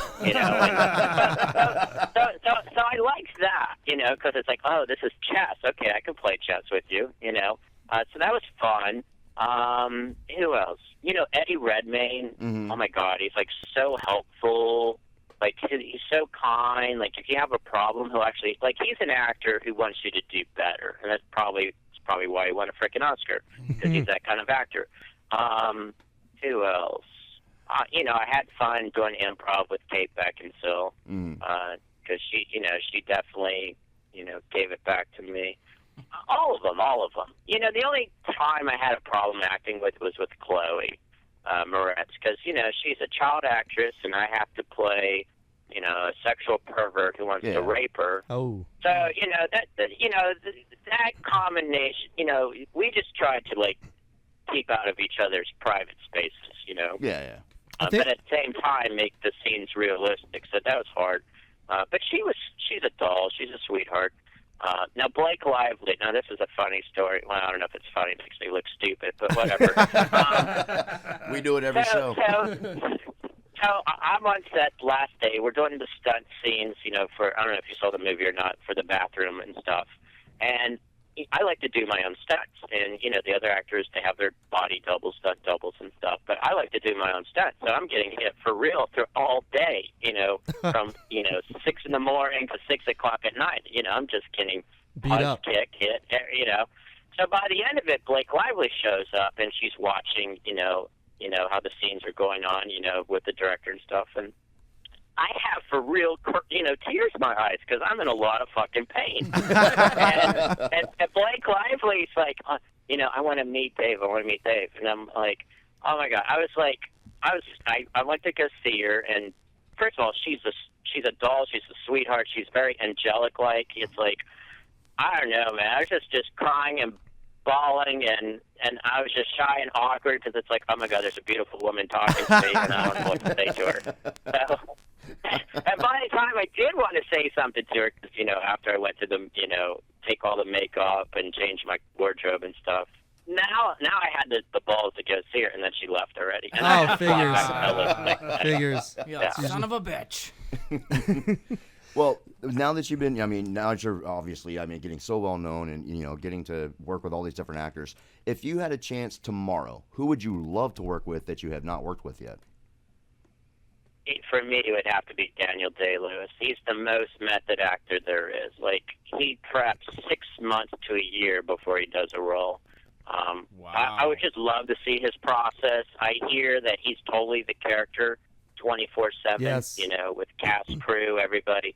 I would just love to see that process, and I would love to just feel what that actual acting performance feels like in front of me, because when you act with these veteran actors, not all of them, but for the majority of them, it just sounds like them talking. It just sounds like, Lance Henriksen is Lance Henriksen as his character. Like, you can give him different lines, and it still sounds like Lance, which is, phenomenal to see, and you're like, oh my God, I got to up my game because I got to sound like Dave Vessio playing Dave Vessio, but... Yeah. So I would just love to see what it's like from that angle for someone who prepped that long, Right. So, So actually, that kind of brings a question. Of all the people you have worked with, who is the most intense as far as getting into character that you've worked with? it was probably Lance. Lance was taught by Strasberg as well. Oh, yeah. I don't know if Daniel Day-Lewis was taught by Strasberg, but I know his method. But Lance was taught by Strasberg, and, I remember when I first met Lance. Lance is like, okay, I need to meet Dave before I do this movie because, I play his sidekick villain. And I remember we went to a barbecue party up in the Valley in Los Angeles, and he started talking to me like, yeah, the world's coming to an end, and, you got to make sure you got gold and water and food and make sure you build a bomb shelter. And he was just going on like this for like 45 minutes, and then I'm like, okay, he's a crazy Republican, very too extreme right, Mm-hmm. and I got nothing against Republicans because my family's Republican, but he's very extreme to the right. And then about the 45th minute, I started realizing, oh my God, he's the character of this movie. He's been playing the character in front of me for 45 minutes. Oh, funny. Yeah. That's pretty so great. that was probably the most intense thing I've seen so far. All right, well, you've been talking so much He was about... that way on set, too. Like, you didn't know who Lance was or who the character was. Like, any day on set, you had no clue. Yeah, well, you keep referring back to method acting as such. Is that how you prefer to do your acting, is from method acting? That's how I first began, was as a method actor, and then I trained at David Mamet's conservatory. And Mamet is the exact opposite. He trained with Sanford Meisner before Sanford Meisner kicked him out of school, and then he became the famous writer that he is today. But he created an acting school that's almost Meisner, like, I don't know if you know acting or not, but it's just more about bringing yourself to the story. It's just, how would you do it? So let's just say as the years go on, I still do method things, but I'm trying to do more of what Mamet taught me as well. Oh, that's great. So Yeah. it's a combination of the both. So Yeah, this is Jeff. Chance and I are both actors. We've been in a few movies ourselves, so I know that we've studied a little bit of Strasberg and different acting techniques and stuff like that. So this is actually fascinating for me to listen to kind of some of the stories you've told, and just simply based on the fact that you can actually say the words "I had fun doing improv with Kate Beckinsale." That sentence alone just kind of like puts you in this upper echelon of my jealousy range. yeah, I know I've been very fortunate. It's like I was looking at like the movies that I tend to book each year. Like, there's always either an Oscar, Golden Globe, or Emmy winner or nominee as one of our cast members. Like, That's I've great. been very, very fortunate. Very, very fortunate. So.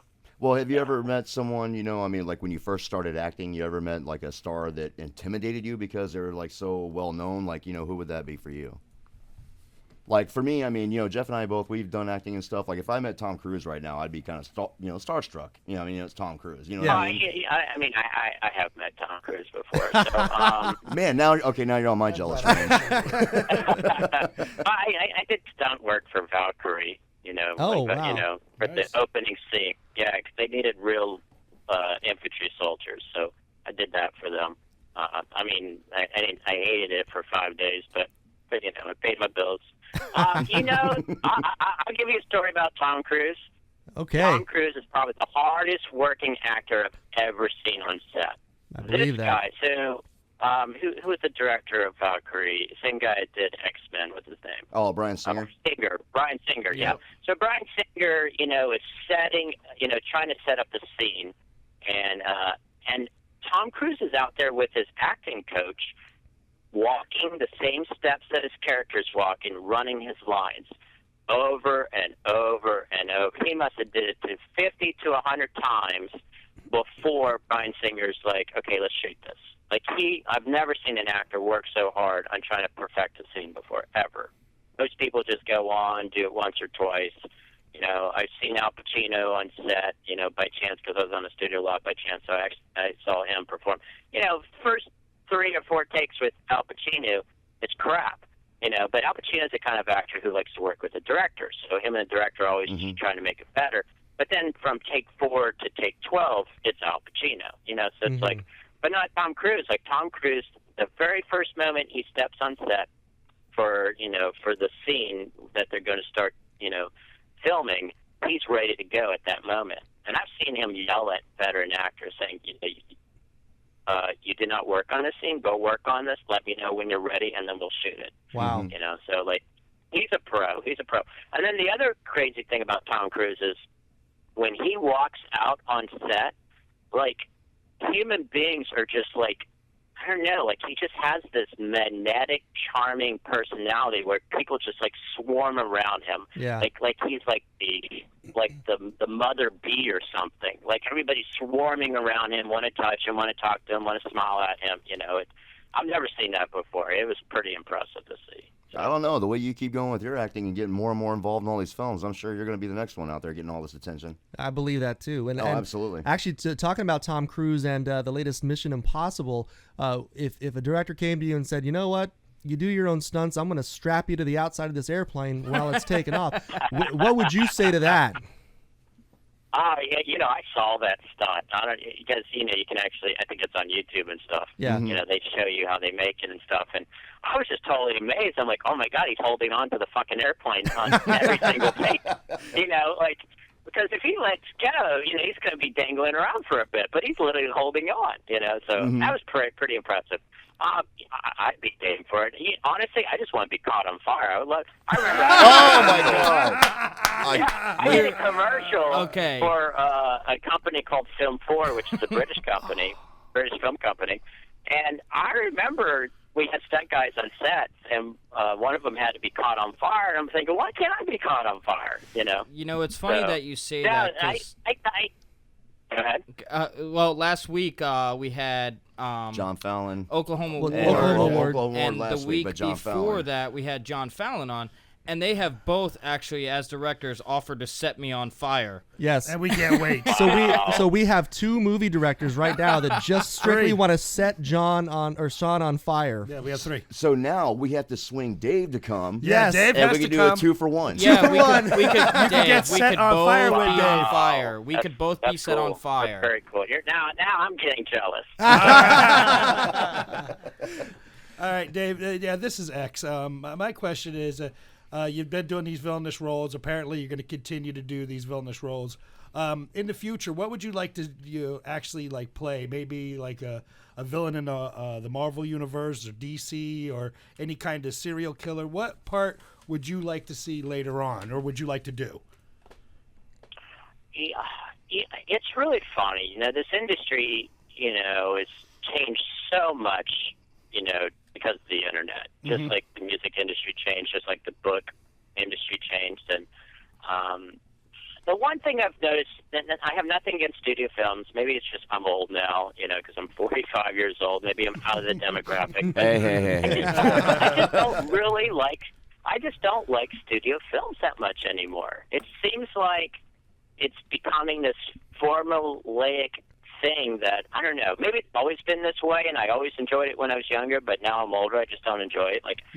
And I don't know, for some reason, I just love indie films. I really love indie Indeed? films. Okay. It's always a new story, either with a new kind of direction or a new DP style or editing style. It's just always something new. Taking challenges. And we get to talk. I said they're taking different challenges. Yeah, and we get to talk about issues that the studios and the networks and the TV cable stations are really too afraid to talk about.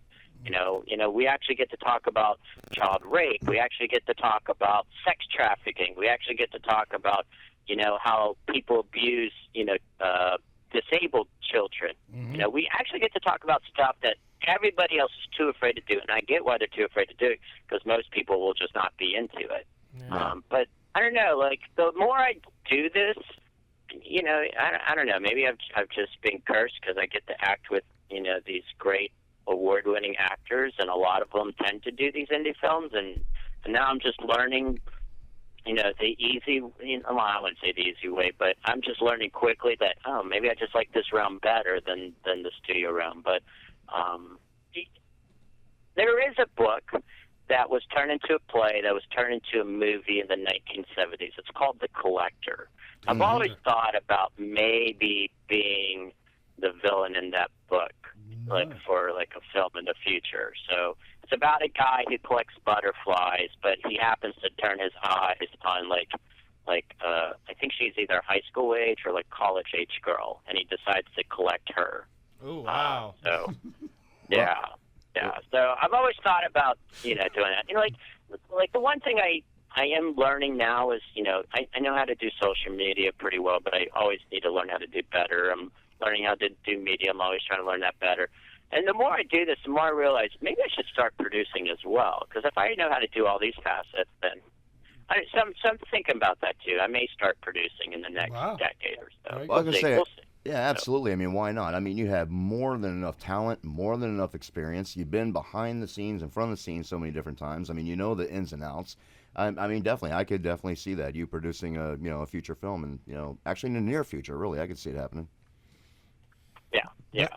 So, and it's really funny because when I started this business, I started behind the camera. So Yep. I don't know if you guys know or not, but I was a TV photojournalist for CBS News. That's how I started this business. Oh, I was not aware of that. That I was not aware of, no.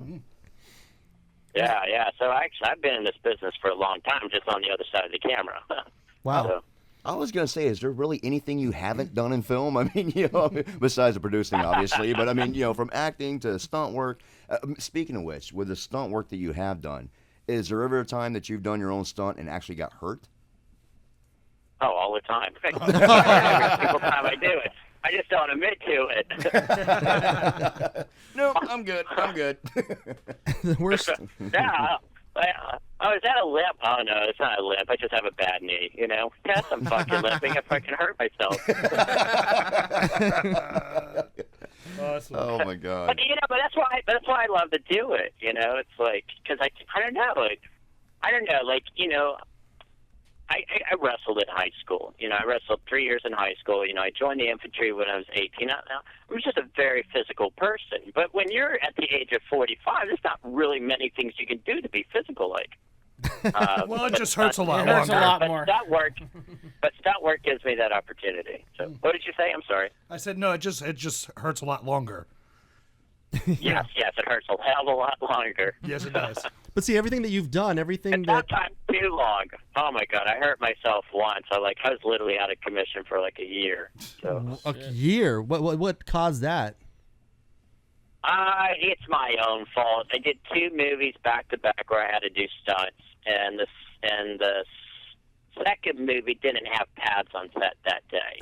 So I previously got beat up, with pads in the first movie. Now I got to do. So I'm already hurting anyway. So yeah. Wow. So let's just say that my lower part of my spine, just went a little bit out of place. Oh, So, just a little. Yeah, that's not something you want to put a little bit out of place. yeah. Well, trust me, sitting here at the table, who's one of our co-hosts of the show, is John Rusnick, and he's a writer, director, producer, and he's name it, he's done it. Yeah, he made me fall quite a few times on set, face first. Would you tell him that was on purpose? Yeah, Would we you beat tell the him that was shit out of him. Yes. Yeah, he literally pretty much beat the shit out of me, so I know how that one goes. Yeah, well, the problem with that is the cameras weren't even rolling. He just wanted to he see you just wanted beat to the see it. shit out of yourself. He was just like, hey guys, watch this. Watch what this guy will do. So all of actually producing, do you have any like plans to actually do any producing? Because I mean, everything that you've done really, it's kind of a collection that would make you one of the best producers out there because you've done all of the roles. You know what it takes to put the effort into each one. So, I mean, do you actually have any plans set up for that?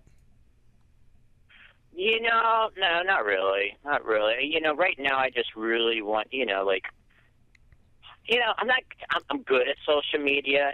I mean, according to Twitter, I'm like ranked in the top 6,000 in the world with the most Twitter followers. But Wow. I still have a long ways to go. Like how did they get 1 million followers? How did these musicians get 10 million followers? They I'd paid just for like it. to get 500,000 right now. I mean, I'm almost at 300,000, but how do I get 500,000? It's Can just you like send them I our want way? to get better at that. Yeah, we need some help. Can you send them our way? Exactly. I'm telling you, there's a great book. It's written by Amy Jo Martin. She's the social media consultant for The Rock and Dana White and all these MMA fighters and all these sports players, Shaq O'Neal and stuff. She wrote a book called Renegades Write the Rules. I highly recommend it. Let me say it again. I highly recommend it. So, yeah. Okay. So you've read the book?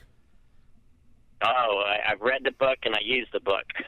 Oh, good. Well, I think I applied the book. I applied the book and it works. So That's good. yeah, Good to know. She actually wrote it. She actually wrote a social media book on actually how to use social media properly. How to tweet properly, how to, I don't listen to everything because I don't want to be an A-list actor because A-list actors tend to give the audience exactly what they want. I'm sort of kind of like I'm an artist per se, so I sort of kind of want to lead you. So if you don't want to follow me, that's okay. I'll just take whoever wants to follow. So I don't listen to everything she teaches, but if you do listen to it, trust me, things will be skyrocketed. Oh, So, good. Well, I tried to listen. I did. I tried to listen, and then I realized, oh, wait a second. This is not Dave Vessio speaking. This is the audience telling Dave Vessio how to speak, and so I had to stop it for a bit. Oh. But Well, this is Jeff. I'm a sellout, so I'll do everything in the book. And then I'll when I have 1 million followers by next week, I'll retweet everything you do. Okay. So it's a great. And she doesn't have to do this. She gets paid lots of money to do this for people. She doesn't have to teach these secrets. So That's true. So, kind of going back to your acting, I have a question. With all the TV shows that are out there, do you have any shows that are currently on that you would love to come in as a guest star on show? No. So what you're saying is no. This is why I dropped my managers. No. They always wanted to make me do TV, and I'm like, let's just focus on indie film. Can we please just focus on indie film? No. Don't get me wrong. I watch TV, every week. Not that many shows, but I do watch TV. It's just not a medium. I don't know. I really love indie film, and I really do. And if you ever see my indie films, they tend to be either R or NR because they don't know what kind of rating to give it. So it's like. So you can do the fun stuff. Yeah, now don't get me wrong. I've seen some TV networks try to push it to that extreme, like Starz. Starz did that with Spartacus, but but they don't really do that anymore with their other TV shows. It's like, what happened to this Spartacus thing? It's like, they still play Spartacus, but why did they not make more shows that push the envelope? But I don't know. And HBO's slowly trying to do it with Game of Thrones, but they have a long ways to go before they can get up to like what Spartacus did. Mm-hmm. True. Yeah. Well, with all of our guests that we bring on our... So the only way I will do TV is if they really push the envelope, and they're not afraid of the audience, Yeah. Well, with just all like of our... Starz with Spartacus. Yeah, with all of our guests that we bring on our show, we like for their fans to get to really know them on kind of a personal level, not just your acting and stuff like that. What does Dave like to do in his off time? When you're not acting, you're not, out there beating yourself up on set. What do you like to do in your off time? Yeah, I mean, I love doing this every single day, so I do it every single day. But, when there's waves, I love to bodyboard, big, steep, shore break waves. 'Cause Nice. I've been doing that since I was 17 years old. And I actually moved to Hawaii when I was, 18 years old. So, I mean, I've traveled around the world, riding waves. I've always wanted to be a professional bodyboarder, but I wasn't that good, and I didn't love it that much. Like, I had a friend, he was ranked top 10 in the world, and, he was out there from, 9 in the morning to, 5 in the afternoon, all freaking, like me, I go out for, an hour or two, and I'm like, okay, I'm good, I don't know, I just can't do it all day, Hey, for me, And then, and not only that, I tried to ride a 20-foot wave at Waimea Bay, and I almost died, and that sort of kind of scared me. Wow, So, yeah, that'll do it.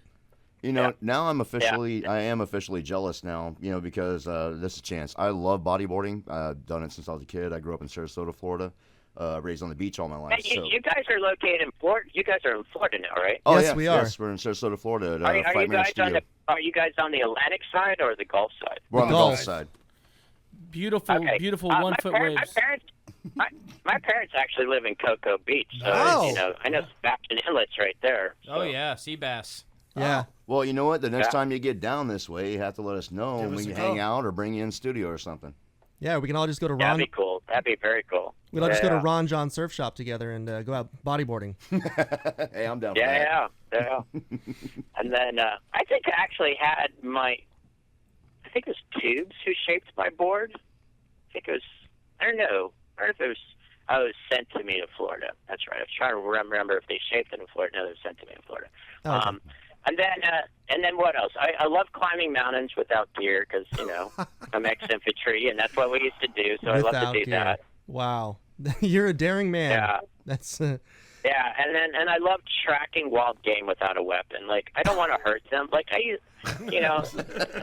did all my hunting shit as a young person. Now I just want to track them. So I do that too. So.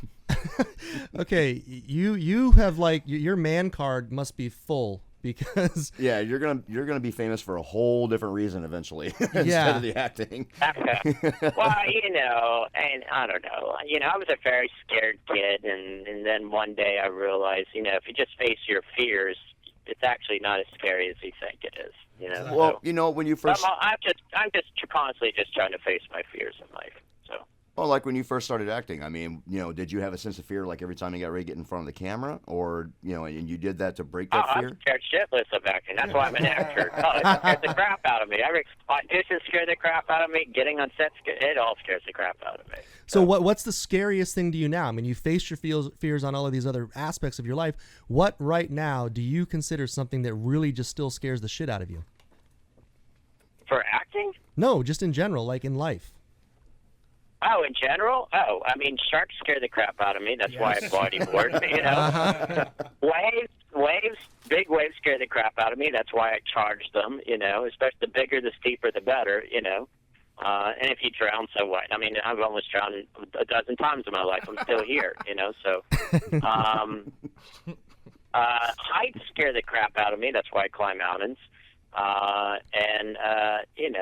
Wild animals scare me too. I mean, these things can attack you at any time. But I don't know. Let's just say I probably love this whole life and death scenario of our life. Like, I love living on the edge, and I always have. Mm-hmm.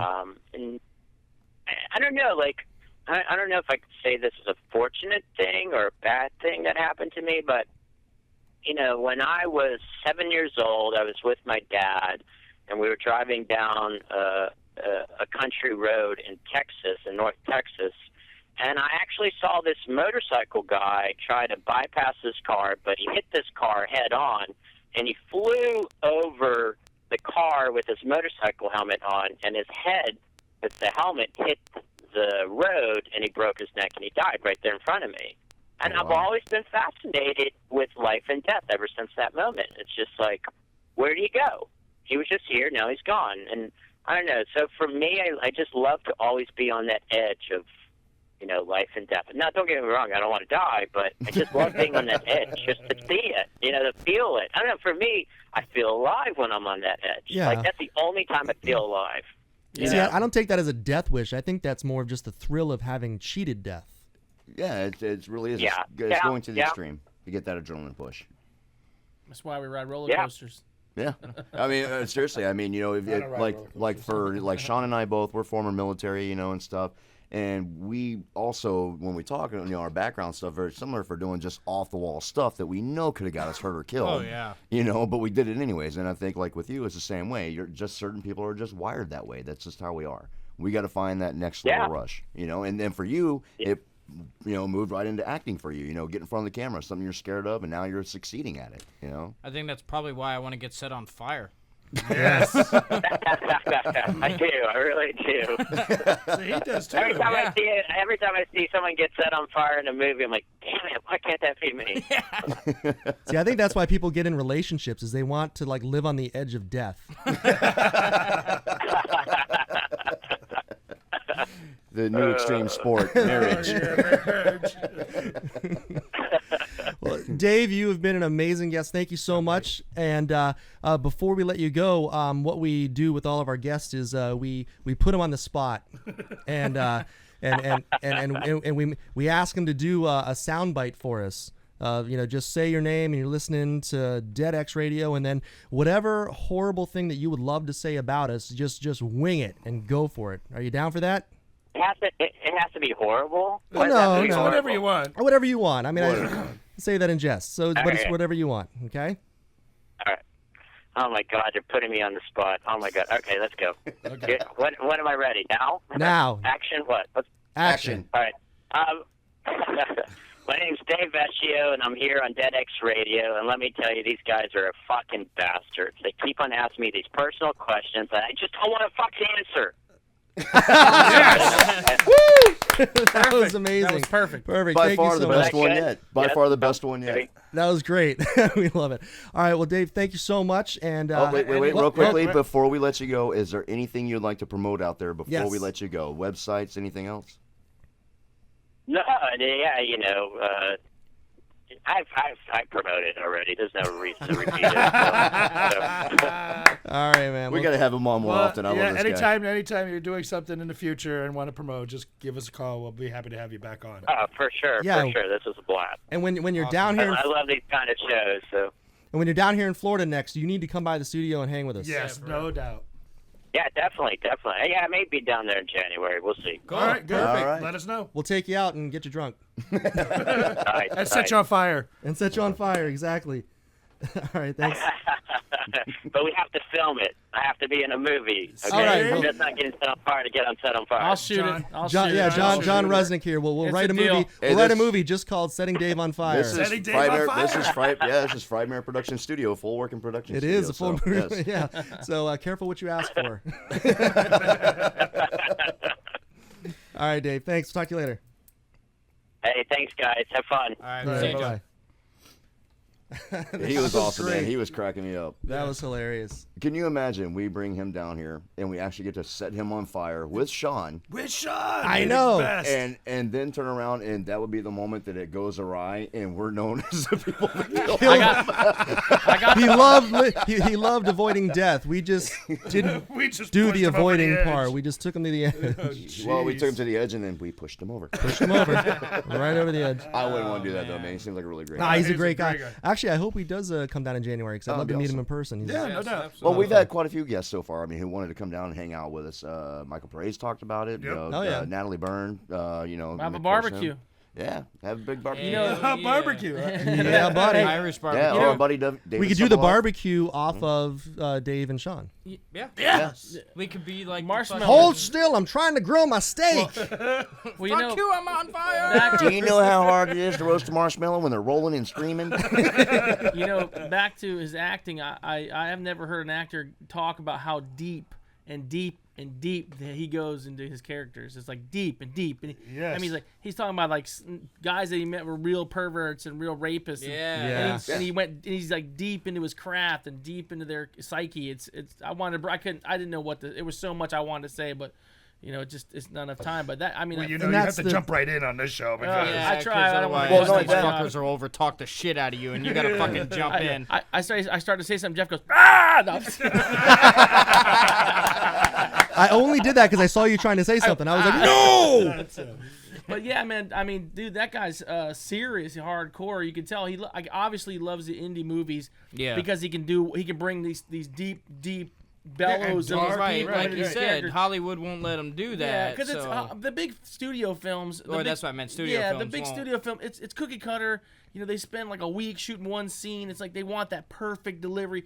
And in the indie stuff, you get magic because it happens. It happens organically. fast. It's right there and then. Yeah. All right, well, John, like for you, you've been in the movie industry for a long time, around many famous people. You've been around Vanessa Hudgens. A bunch of crazy people. Yeah, a bunch of people. Listen to this name dropping But, son but, of a bitch. no, but Cheech just- Cheech I'm Cheech going with the point here, though. I'm going with the point real quick. But with that being said, all the people that you've seen on set working and stuff like that, do you, like for Dave, we're just talking with him about his performance. Is that the kind of people that you like to work with? This is what he does. Man, I would love to work with those kind of actors because really, around here, the people really care about it. But I mean, you got to really, when you study your craft like this guy's talking about, and you really delve into the really deep, you get into the acting like that. Yeah. That's hard to find, man. Yeah. I mean, there's not a lot of people rolling into theaters and stuff that are that deep. Right. They got a thin level. They're a thin level Right. of their depth is very thin. And when he goes deep into that, it's pretty amazing. Yeah, well, and then the other side of that too is when he said that he had to actually go and sit down with these child molesters and everything like that. It's like, I've acted and I love acting and stuff like that, but to have to get to that level of talking to these people, like I said when I was talking to him, I mean, I really think that I would just want to beat the shit out of this person. Yeah, Well, what if- but what like if- he was saying what if- though, he was more of catching it when they were, he was working in the office and they were Right. talking to like their therapists and stuff. Right. He was just overhearing it. But Now still, I either agree. way. Yeah, I agree. I mean, I'm a father myself. I'd want to kill him. Only but- problem is the son of a bitch is 6'4", 320, and pumps iron in the fucking yard every day. Yeah, yeah. What'd you say to me? Oh, nothing, sir. But seriously, but like you're saying, how he has to dig so deep. He has to get in, like, to put himself in that mentality of like, when he's talking to these people, being like having to like dig into something that's so sick and nasty that like you could never even fucking fathom, and then you gotta be that guy. And if he could pull out of and it. pull out of it, Pull out of it. exactly. And come So back like out. you're buried into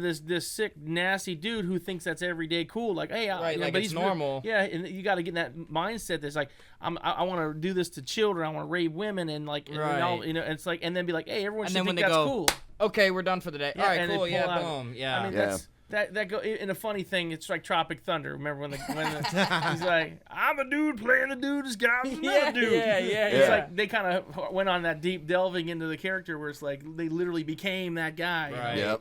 All right, guys. So we're going to take a quick break real quick. And on this break, we're actually going to run John Rusnick's trailer for Oh, cool. House of Blood. Cool. So you'll get to see We're making his, another one soon. Not that one, but another one. another movie. Not we're not doing a sequel to House of Blood? No. Okay, all right. So you House of Bankruptcy. House of All right, so we're going to see this trailer real quick that Chance and I both acted in. That's actually, do you realize that your movie, House of Blood, is where Chance and I met for the first time? And then now, Then you guys started dating. It was a great day. Yes, thank and then now, Thank you. but then we gone full circle where now John is on our show. We've I gone know. full circle. I'm I know. It's like I'm we were the little bitches on his show, and now he's a little bitch on our show. Eviction. All right, so we're taking a break. So fuck you, John. Hey guys, are you into the paranormal, horror, and sci-fi? Well, so are we. DeadX Radio brings you, the fans, the people you want to get to know in the industry. With guests like Michael Pare of The Shelter film, Natalie Byrne of Awaken, David Sobolov, the voice of Grodd from CW's The Flash, and Alexandra Holster, second-generation ghost hunter and daughter of Hans Holster, and much, much more. Listen to us as we get to know our guests with uncut, uncensored, and unsupervised adult humor. Tune in weekly at deadxradio.com, 4 to 7 p.m. Eastern Standard Time for the show that gives you a punch to the nads with reality. Dead X.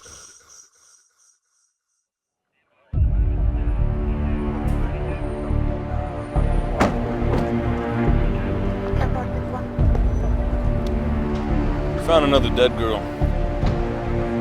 I think this might be related to the Sunrise case. What do you think? Ritualistic killer? Joseph Martin. Sent to Pine Bay Mental Hospital at age 10 for killing his mother. Does it say how he did it? In her sleep. Doused her with gasoline and set her on fire. What brings you fellas way out here to nowhere? Came here to talk to you about your son, Joseph. I lost him 35 years ago. You saying Joseph Martin died 35 years ago?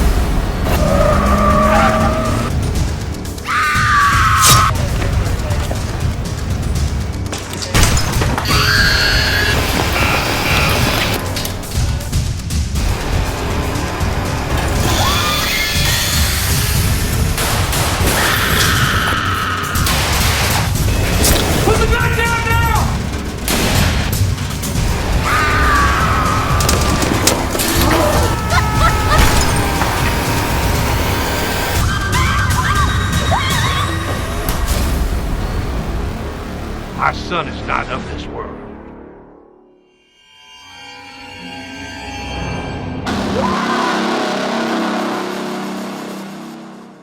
This is Alexandra Holzer.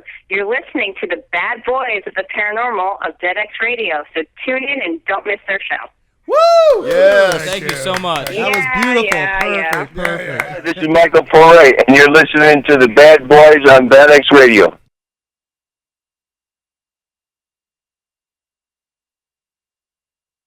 And now we're back. Now we're back. There we are. Technicals, difficulties. Testicle difficulties. Up That's the true. yazoo all day. Okay. All right. I'm going to go ahead and put the phone number back up on the screen now. If you'd like to call in, we have a few minutes. Actually, don't call in. Never mind. I'm taking the number off because Yeah. Erin Marie Hogan is going to be calling in soon. I was going to say, we're going to be cutting that close. Yes, exactly. So, dude, awesome guest. Awesome guest. It was a lot of fun having him on.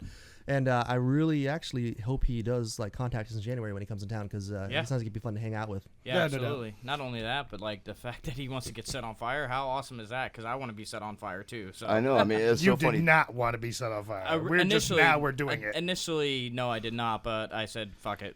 Let's do it. And I have a lighter, so let's go ahead and do it now. Well, especially when John Fallon was like, "I'll set you on fire," and then Oklahoma was like, "Let's do it." I'm like, "All right, fucking, I guess I'm getting set on fire at some point." I want to know what about you makes people just want to light you on fire. Because that seems to be an ongoing trend. It's the red hat's the color. Well, he likes Boston. Subliminal message. Oh, fuck off. That's why I want to set his ass on fire.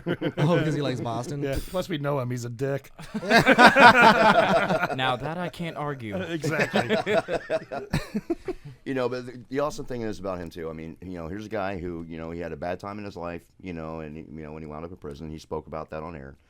But he took this bad situation, made a spin from it, and decided, okay, I'm fixing my life, and moved on. And look at him now. Now he's excelling. I mean, this is living proof that, there are people out there who, who screw up. We've all screwed up sometime in our life, and they're, able to come back from it, and do like he's doing. I mean, exceeding it at fast paces. I mean, think about some of the people he's met, that he's been on set with, Tom Cruise, Kate Beckinsale, all these people, and now Eddie Griffin, in this new movie coming out.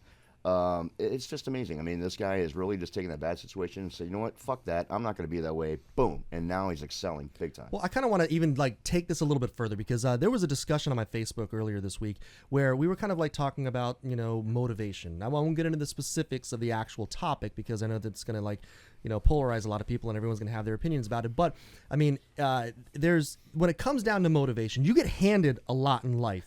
This is where you are in your life. Some people are just handed shit, and that's fine. You know what? But people that are handed shit, if you're just going to sit there and go, you know what?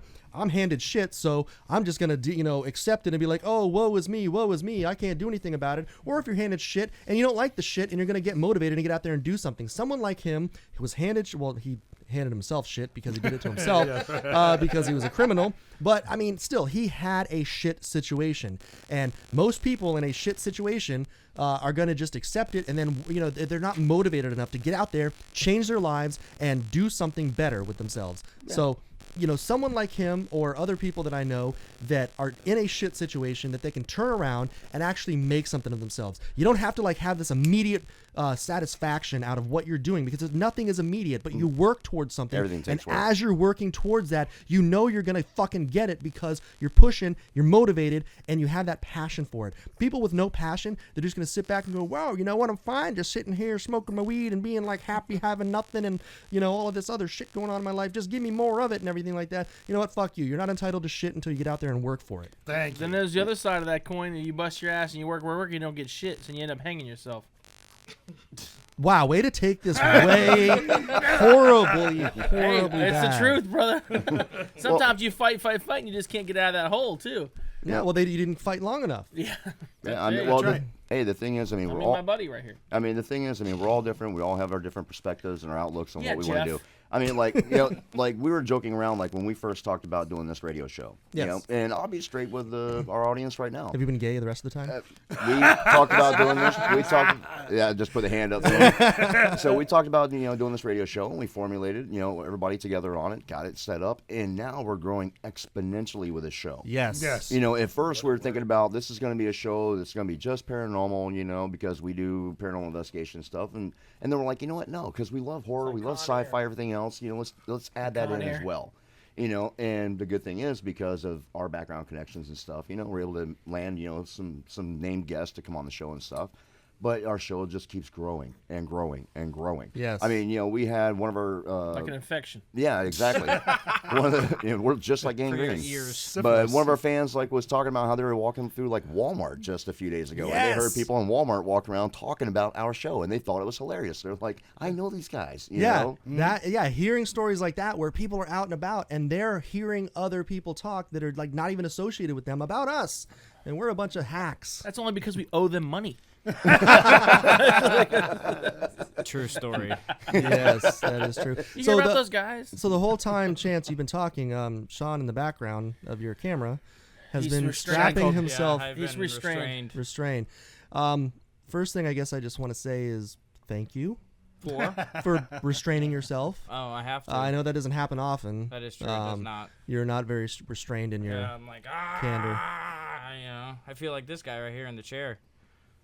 Oh, in that chair. Yeah, oh, this oh guy. no, are we really? We're doing that. We're doing that again.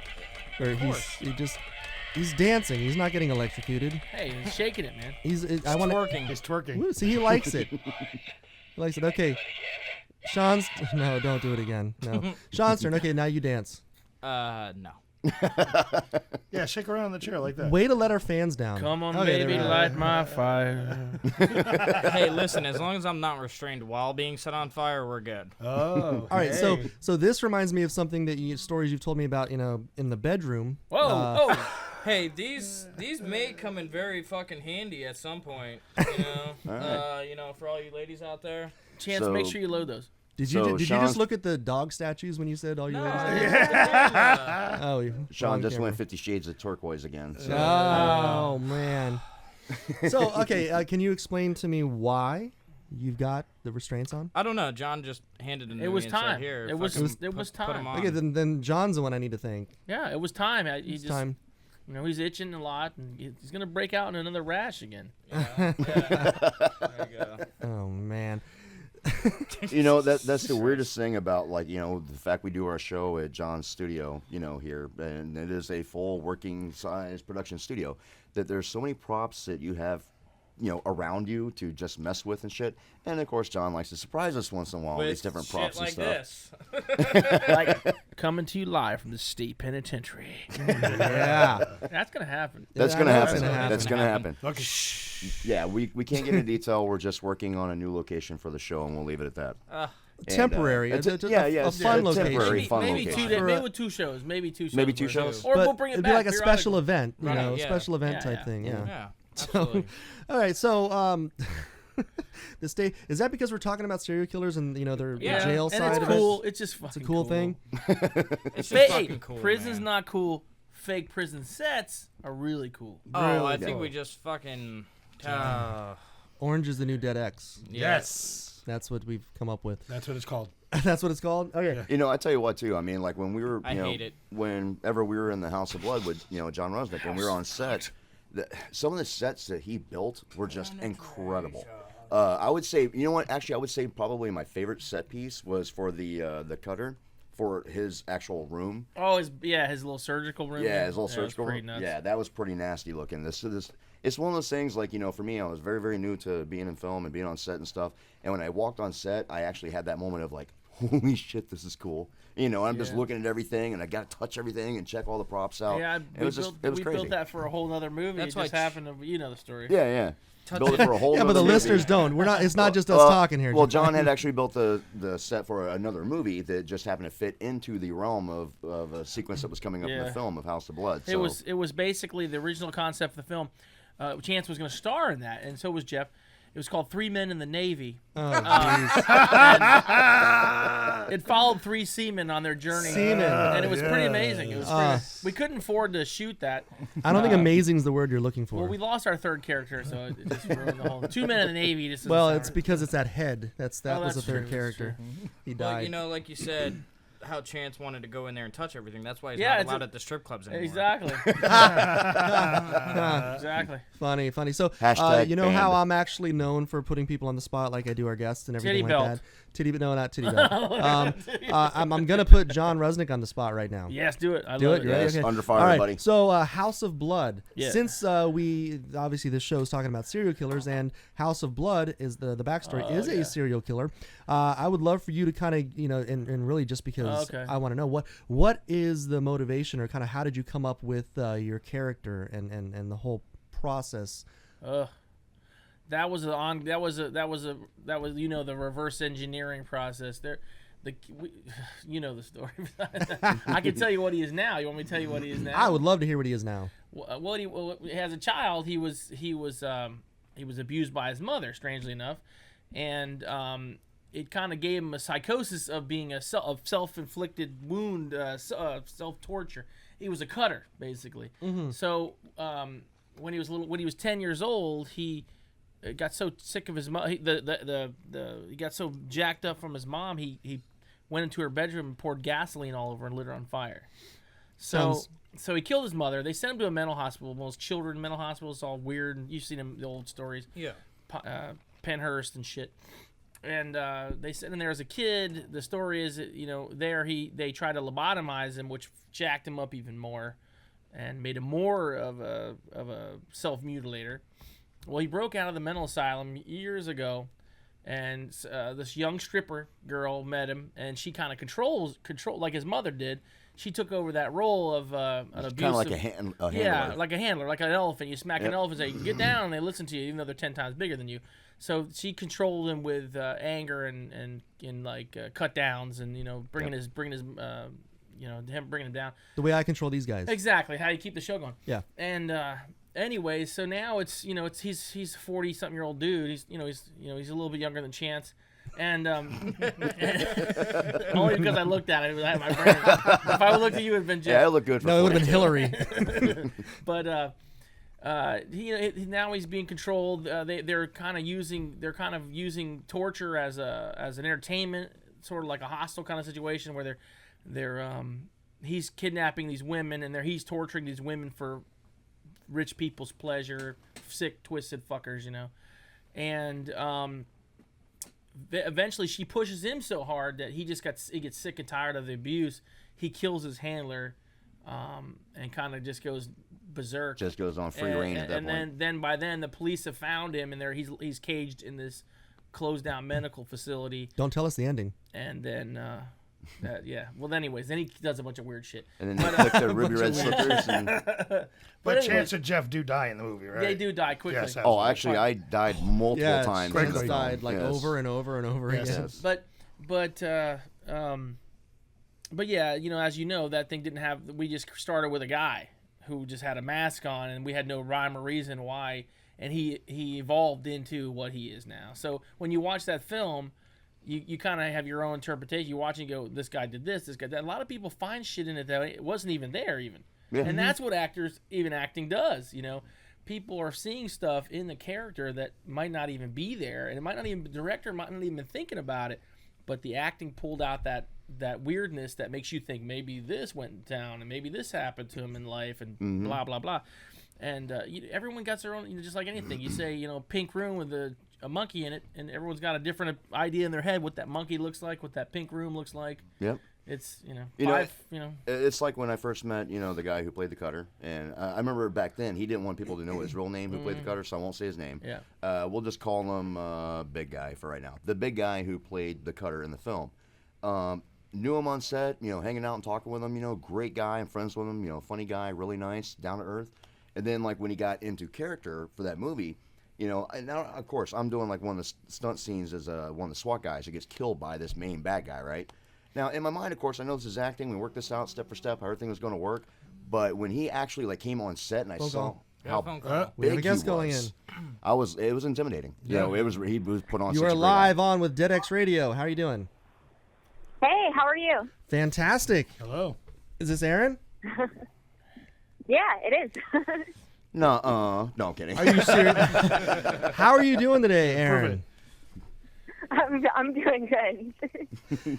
That's great. So, wow. Thank you for calling in, and we've been looking into you and following a lot of stuff with you, and I'm sorry. I'm a little stammering right now because first of all, your acting career, you have so many great projects, and with the House of Manson coming out and everything like that, and just quite frankly, you're a very attractive woman. So thanks. Yeah. So I'm sure you're used to a lot of guys stammering when they talk to you, correct? Yeah, which is really confusing to me. Oh, do explain. I always just thought guys didn't know how to talk. But no, that's like pretty accurate. That's actually true. I was just trying to blame true. your beauty on my idiocity. It's so funny. We all been sitting there talking about the different films we've seen you in, and you're acting. You really are. You're a phenomenal actress. You really are. Great work. But of course, thank you. Jeff turned around and he's like, yeah, he goes, I thought she was very attractive. And we're like, yeah, she's attractive, she does great work.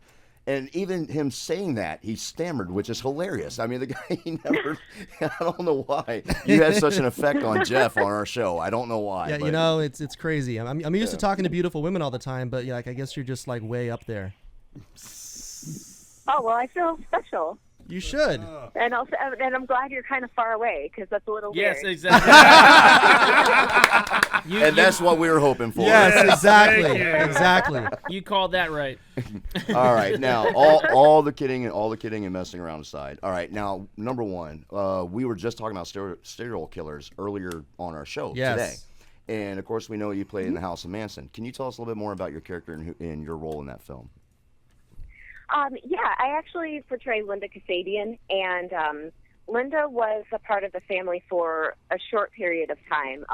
Things weren't really working out with her and her husband, and she became pregnant, and she was kind of looking for a place where she would be accepted. And she met Gypsy, who was already part of this kind of commune that they had going, and she said that she would be accepted there.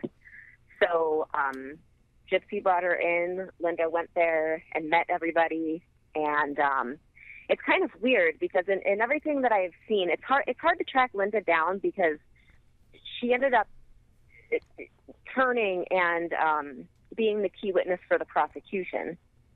And a lot of people like to call her the witch or the rat or whatever. But the thing is, Charles Manson had this spell over people because he was very charming, he was very sociopathic, and he used a lot of drugs, gave a lot of drugs to these people that he didn't take himself all the time. Yeah. And so he had all of these people somewhat brainwashed, and Linda hadn't been there that long. She'd only been there a few weeks, so he didn't really have time to work much magic on her before things started going downhill. Mm-hmm.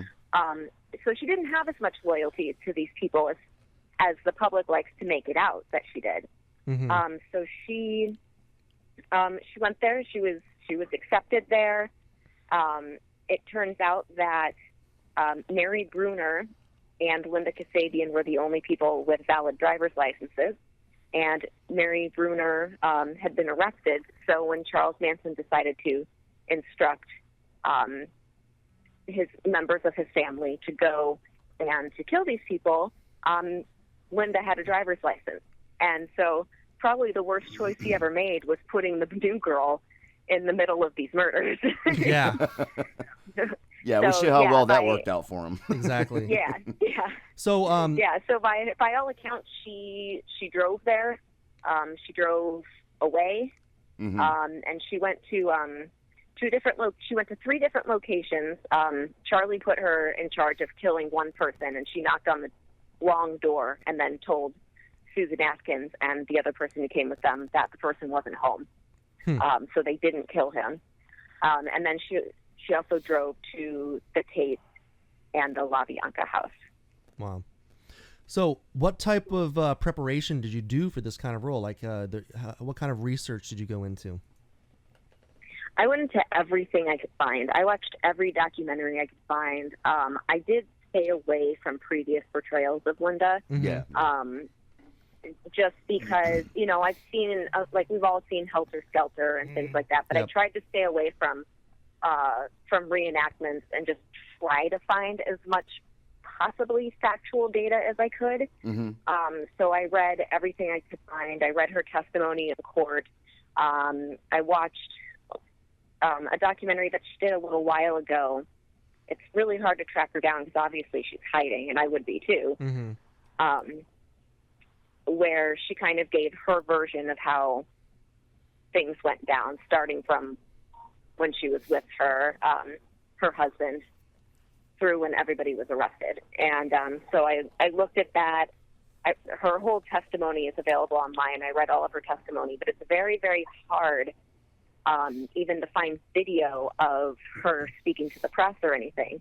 So I'm watching this same 5-minute video of her speaking to the press over and over again, trying to pick up her mannerisms. Yeah.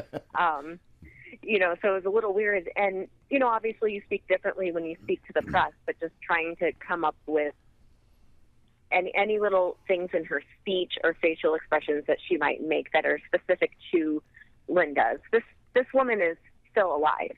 And, according to me, she did the right thing. It's not the loyal thing, but it was the right thing. Yeah. And it got her children back. So, Oh, wow.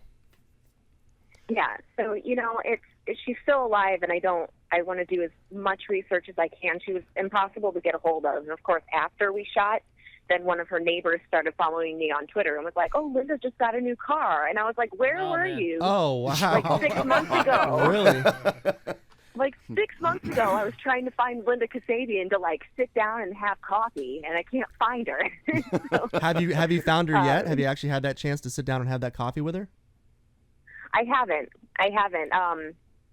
I'm actually now at this point, since we've already shot and it's already out there, I'm actually really nervous because what if I did a terrible job? Yeah, I can definitely understand that. I mean, coming from an actor standpoint, like with Mark Wahlberg when he did Lone Survivor, he met with Marcus Luttrell, and wanted to know backwards and forwards everything about him, the guys around him, to do justice, to the guys from that SEAL team, who had gotten killed, and to do justice, of course, for Marcus Luttrell. So here you are, portraying her, and you don't have that opportunity to meet that person, and you're having to just go off, like you said, bare bones of stuff, in order to pull it off. So yeah, I can definitely understand that, being nervous, in the long run. Yeah, and obviously since this has all gone on, she's been very private because a lot of people really didn't like her and still don't. Yeah. There's some crazy obsessive Manson fans that, go you if that's what you're into, but sometimes they kind of freak us out a little bit, and if I was Linda, I'd hide.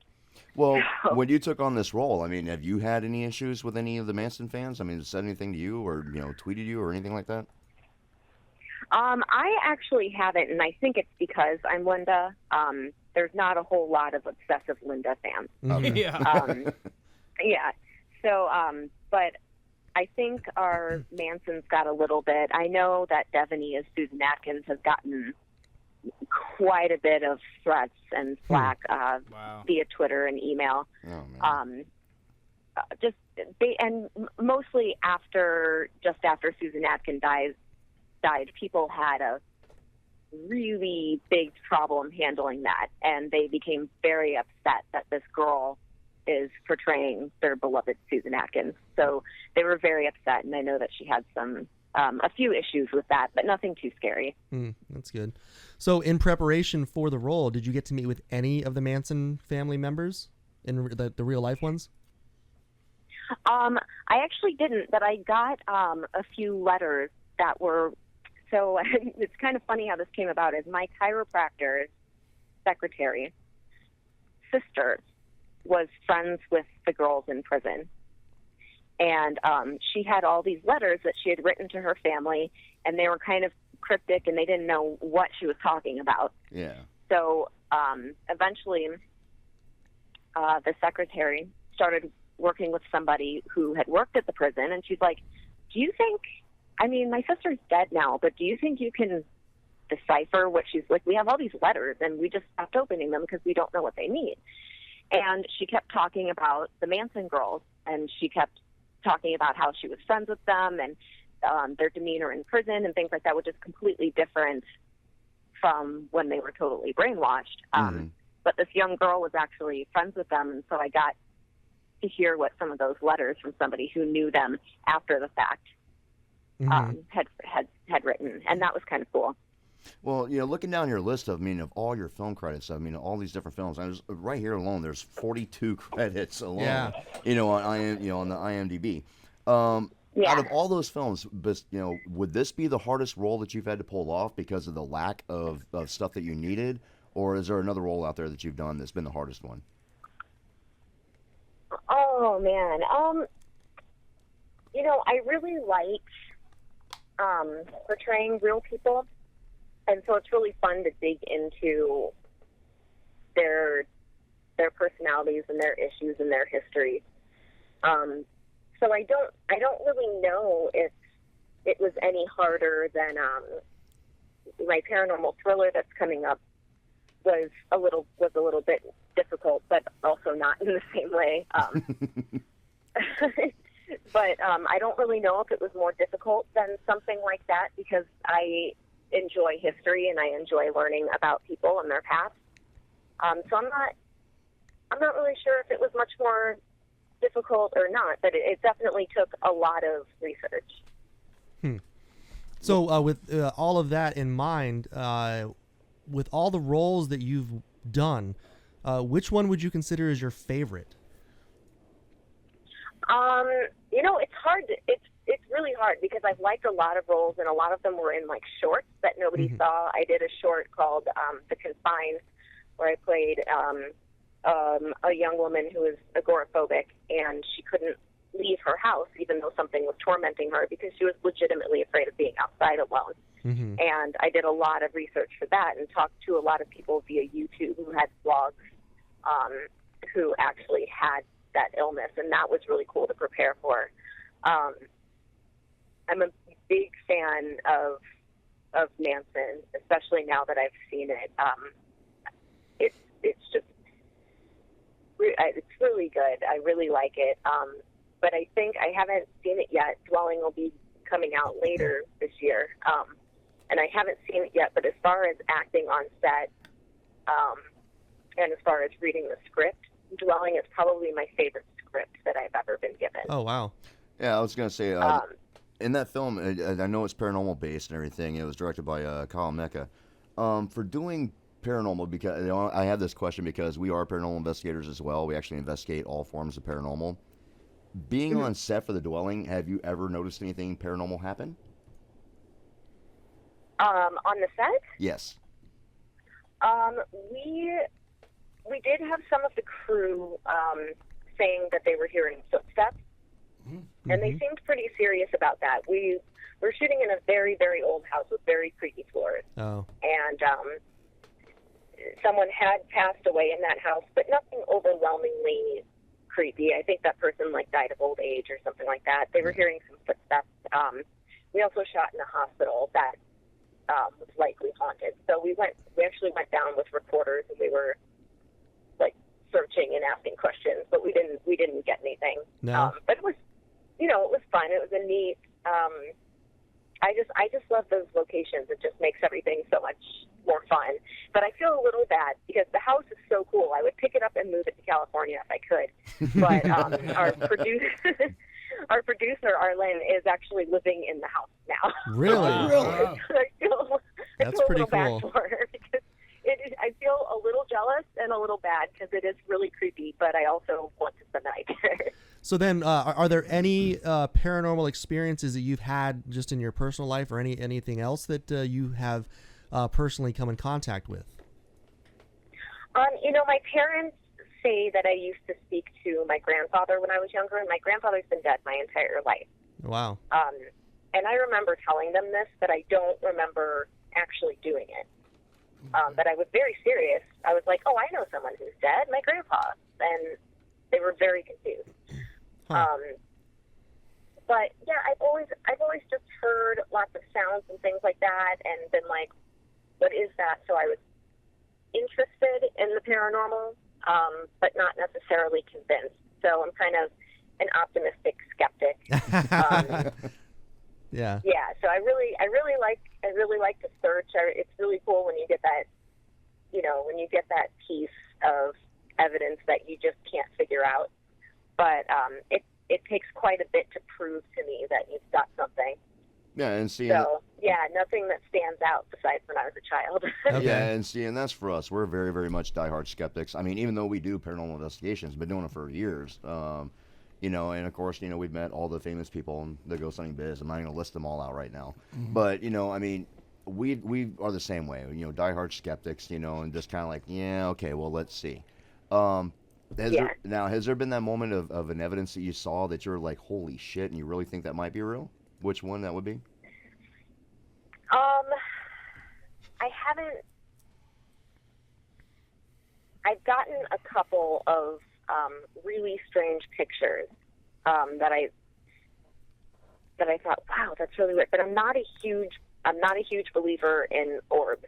Thank you. Yes. Thank So, you. We agree. Yeah, I get the concept. I completely understand that, but it's just too easy for it to be something wrong with the photo. Right. These two particular pictures, I took 2 pictures back to back in the Lemp Mansion in St. Louis, which is where I'm from. And what I got was almost completely how do I explain it? Like the film was almost completely lacking in color at all, almost completely white. Oh, wow. Down at the left corner. And then the next picture I took, that was fine, and it was bigger up by this potted plant, and it was exactly the same way. And so I thought that was kind of strange, but still at the same time I'm going,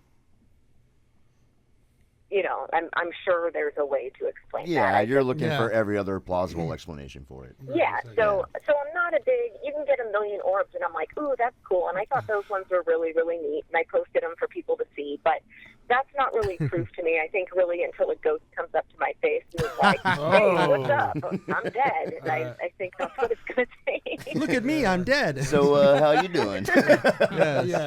Erin, this is X, and we do, like we've all said here, investigations and stuff. If we really found a good haunted location, is that something you'd like to come and accompany us with and go to an actual live haunt and do an investigation? Yeah, totally. Oh, really? Yeah. Absolutely. Well, we have something worked out that we're not allowed to talk about on air right now with the production company. We'll just say we'll contact you later about that. Yes.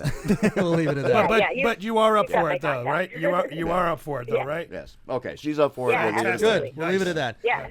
Yeah, So, we're not at liberty to talk about Moving that on to project her just yet. acting. Yes, thank you. Moving on. So tell us a little bit more about To Jennifer. To Jennifer is actually something that I was just asked to do by my friend Christian Ackerman. He was a producer on it. And it's the sequel to Bresak's last Jennifer film, which starred Jessica Cameron. And it's I don't want to give anything away, but it's a found footage, and it's basically I am somebody among other scream queens. It's kind of an inside joke that I'm somebody who's coming in to audition for the part of Jennifer in their movie. And yeah, it's a really small thing that they said, you know, like, we want to do all these scream queens, like, you wanted to come in and do this one scene, and I'm like, yeah, sure. Like, I've never worked for Breath Act before, and like Christian wants me to do it, and like this whole concept is kind of funny. So yeah, so I just kind of went in and did it. Well, for all the different people you've acted with so far, who was like one of your favorite actors to work with? Someone you just have fun with, you know, working on set and stuff. I had so much fun working with John Boyd. Oh, that's awesome. Okay. He seems like he'd be fun. He is the nicest guy. He's just like my awesome young grandpa. And like I love him. It's so funny. He's always playing the bad guy, and he doesn't. We were talking about it. We were talking about how, you know, he always plays the bad guy, and you know, he doesn't understand. He doesn't feel like a bad guy, but that's his niche. And I said, yeah, but you're a likable bad guy more recently. You know, more recently, he's been playing, you know, the bad guy that you don't hate. You're like, oh geez, that guy just keeps doing terrible things, but he's so lovable. And so we kind of, you know, and that's kind of how his part on Ray Donovan is he's just an awful father. He's a terrible father. He's a lovable awful father. But he's such a lovable person, and in real life, he's such a lovable person. He cares about everybody on set. He cares about the crew. He cares about everyone. He cares about learning your name and knowing what episodes you were in, and he's just super nice. And he was so much fun, and it's really cool to get to be in several scenes alongside this guy who's so great, who has such a great reputation as an actor. Yeah, he's kind of an icon within his own right. Now, do you have any actors that you actually really want to work with? Oh man, I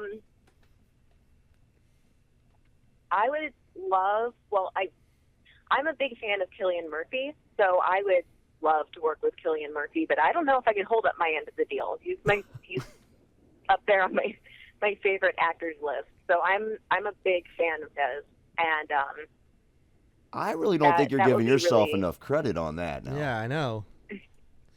I'm a big fan of his. So like it's almost like I watch everything he does, and I'm like, good Lord, this is just bizarre and too real to be true. And yeah, it's just really neat. But I would love also. I'd love to work with James Bernadette again. I got to work with her on a film, and you know, various things happened, and I'd like to work with her on a film that we can really be proud of, where we can really work together, because she's one of those independent actresses that really gives a lot.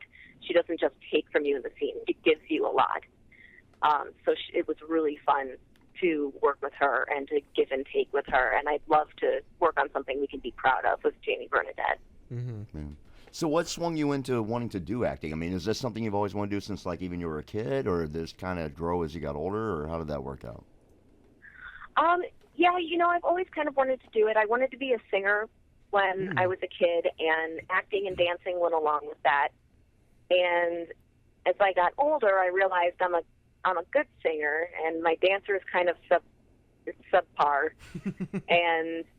But my acting seemed to be getting better and better, and I just started finding, you know, creating my own character and doing especially horror, action, really heavy drama, almost therapeutic.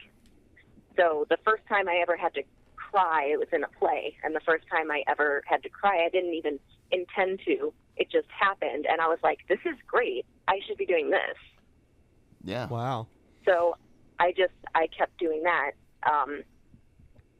And that's what I did. It's kind of therapeutic for me. A lot of the stuff that I get to do is not socially acceptable in regular life. Yeah, true. So, that is true. So is there any specific role that you would love to play? Like if you could just sit back and have your dream role and say, you know what, this is the type of character that I really want to play, what would that be? You know what? I had a couple, and one of them fell into my lap with Dwelling. Devaney Pinn suggested me, I auditioned, and then when they asked me to do it and I got the script, I was like, holy shit, like, this is everything that I like in a horror movie. This is perfect. I'm so excited. Nice. And so I was really stoked. The other thing that I'd kind of like to do, and I'm dying to do this, even though it's a little more two-dimensional, is I saw the movie Raise, and I don't know how many people have actually seen it, but it's basically about these ravers, this kind of secret society who kidnaps women and they keep them in a bunker and then they make them fight each other to the death. That sounds cool. I love that sounds idea. cool. Chance does that. And I would love. I haven't been I kidnapped would yet. love to be like the main girl in that. Sabrina is what's her, Zoe Bell? Yeah, Zoe Bell plays Sabrina, and she also produced it. And she's so interesting and so badass that I kind of just want to get to do that. Like it's really gritty, and it's like 90 minutes of women just killing each other, which is always okay by me. So, It sounds like some shopping. aggression, a little built up there, I think. So, what's the most badass? What's the most badass in-depth training you've had to do for one of your roles? The training, I did a lot of training when I did a short with King Batch from Vine, before he was King Batch. For a short action comedy called Agent Steel. Mm-hmm. I did some training for that. I had a couple fight scenes. I also was trained back when I was 19 for a show. I did a lot of gun training because I didn't use the gun in the show, but we all had to be able to move the gun and know how to operate the gun in case someone came on stage or something like that happened, so that someone didn't grab it. And then I just did a lot of stuff. I did a lot of working out for Dwelling, and that was just because I play Devaney Pinn's sister, and she's so tiny, she's so compact. I'm like, nobody's going to buy that we're sisters if my hair's not black, and she can't be super tan. Like, she's supposed to be in a psych ward. So Devaney and I both really worked on our look so that we would match more. And that was probably the most intense preparation that I put into something, was trying to completely change my look to look like Devaney Pinn. How do you untan? Stay out of the sun. I know Living like a Devaney mushroom. she was not in the sun at all for several months, except that she got burned on the 4th of July, and I almost slapped her, and then I was like, no, I like Devaney, I won't slap her. That's a great name. I don't know. You wanted to beat a bunch of chicks up earlier. So. So, yeah, I just did a lot of laying in the sun, then spray tanning when we were shooting. I dyed my hair a little darker. She dyed hers a little lighter.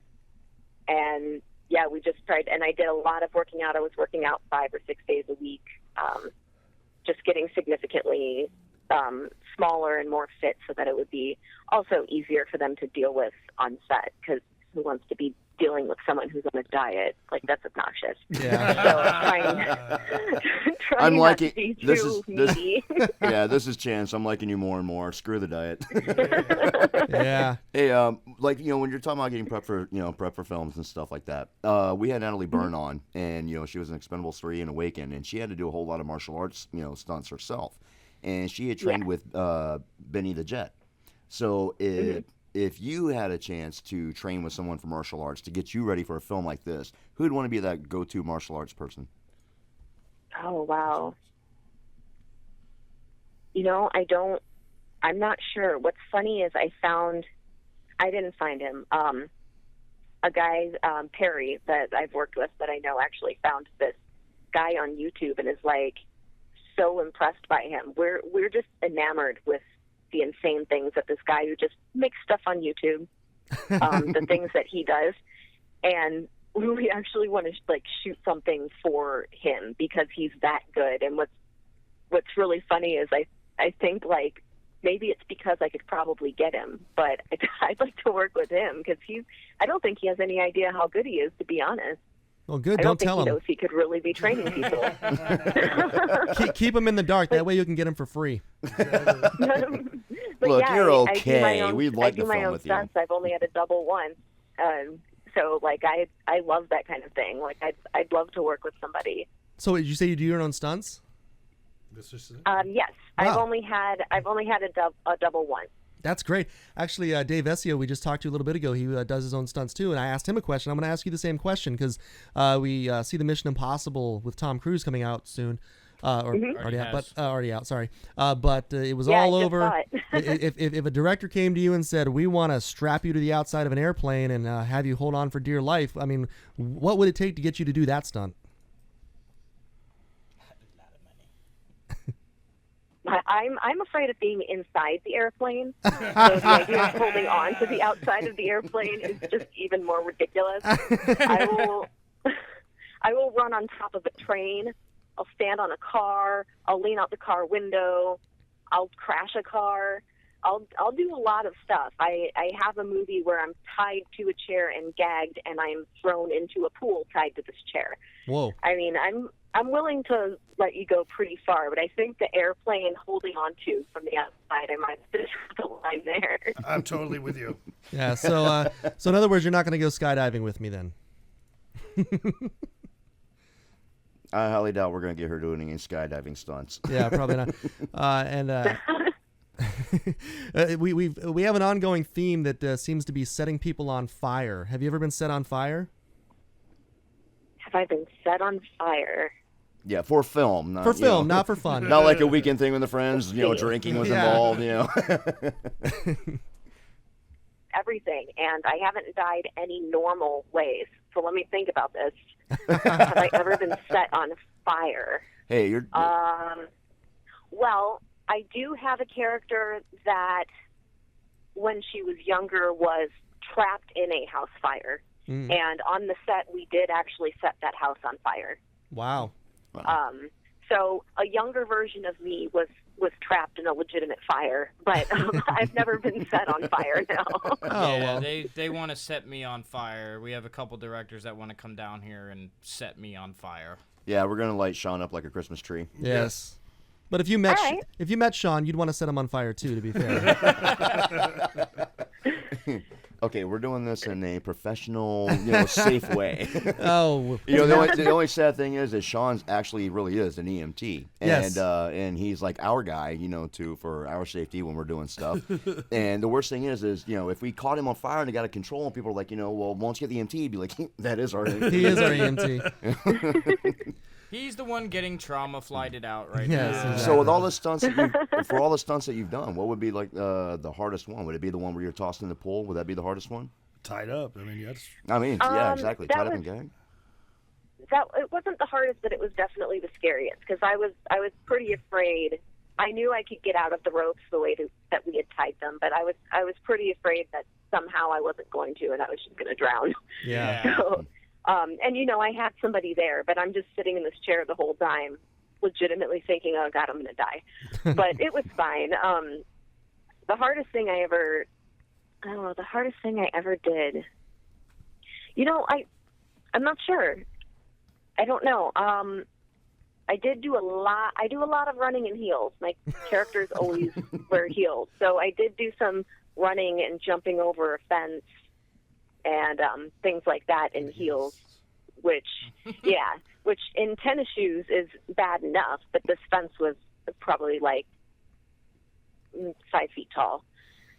So climbing it in heels and jumping over it was interesting. Yeah. Yeah. We're all guys here, so we really have no idea what it's like to walk in heels. Well, I was gonna say though, but for that being said, with her being able to do this in high heels, that if any guy ever wanted to try to catch her in the mall or something like that, yeah, good luck. Even in heels, he ain't gonna catch her. Even in heels, yeah, she's off. She's off. She can do parkour in heels. You should try it. Yeah. So, Aaron, is there? That's for you to do, Jeff. You can try it. Oh, you want me to try it? Yeah, I want you to try That's it. the Jump on chest. that thing Run in heels. Oh, Jeff has to run in heels. Is that what it is?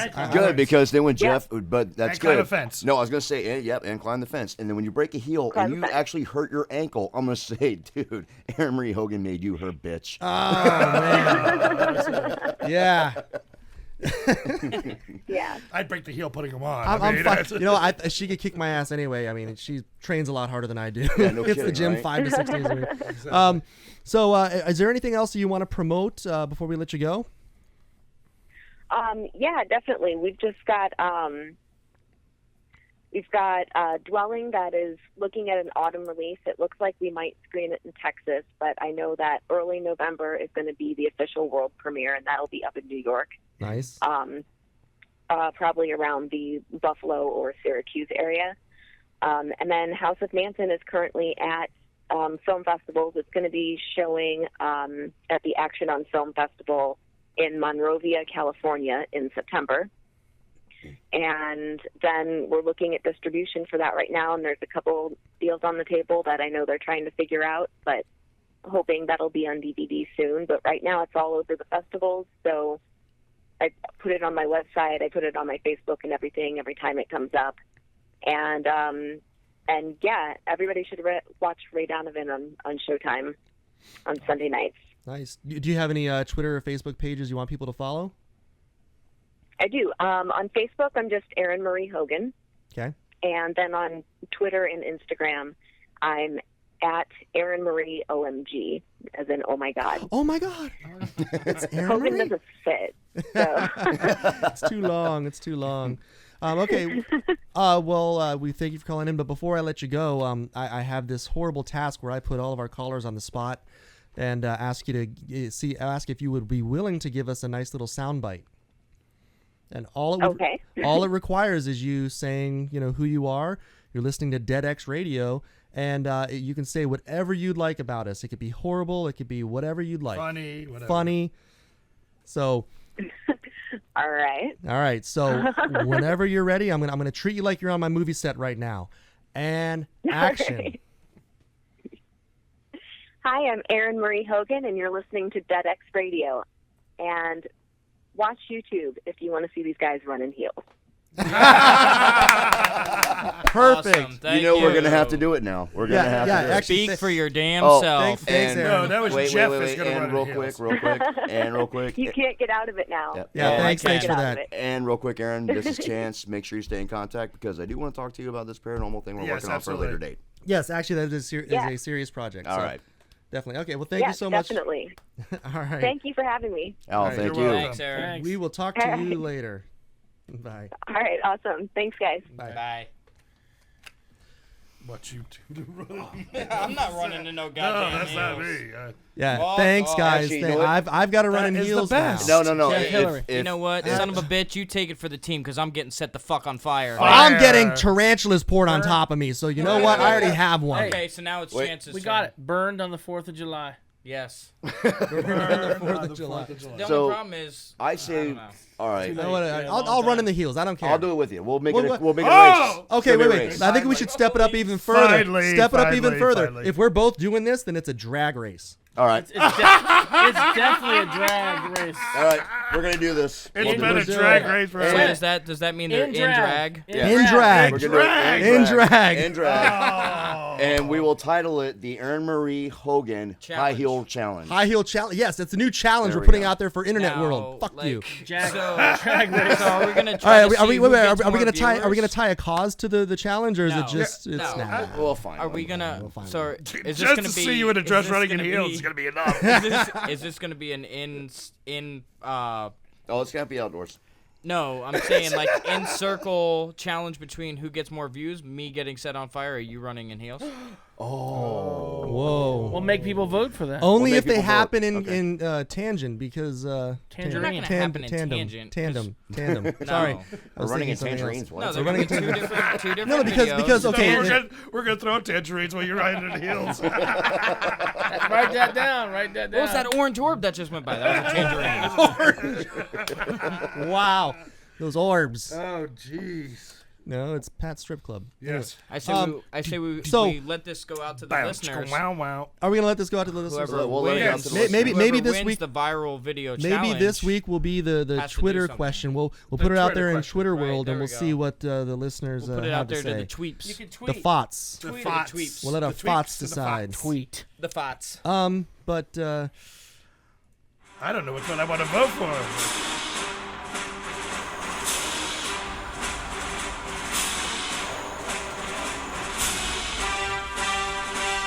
Now from the dark side, the Exodus.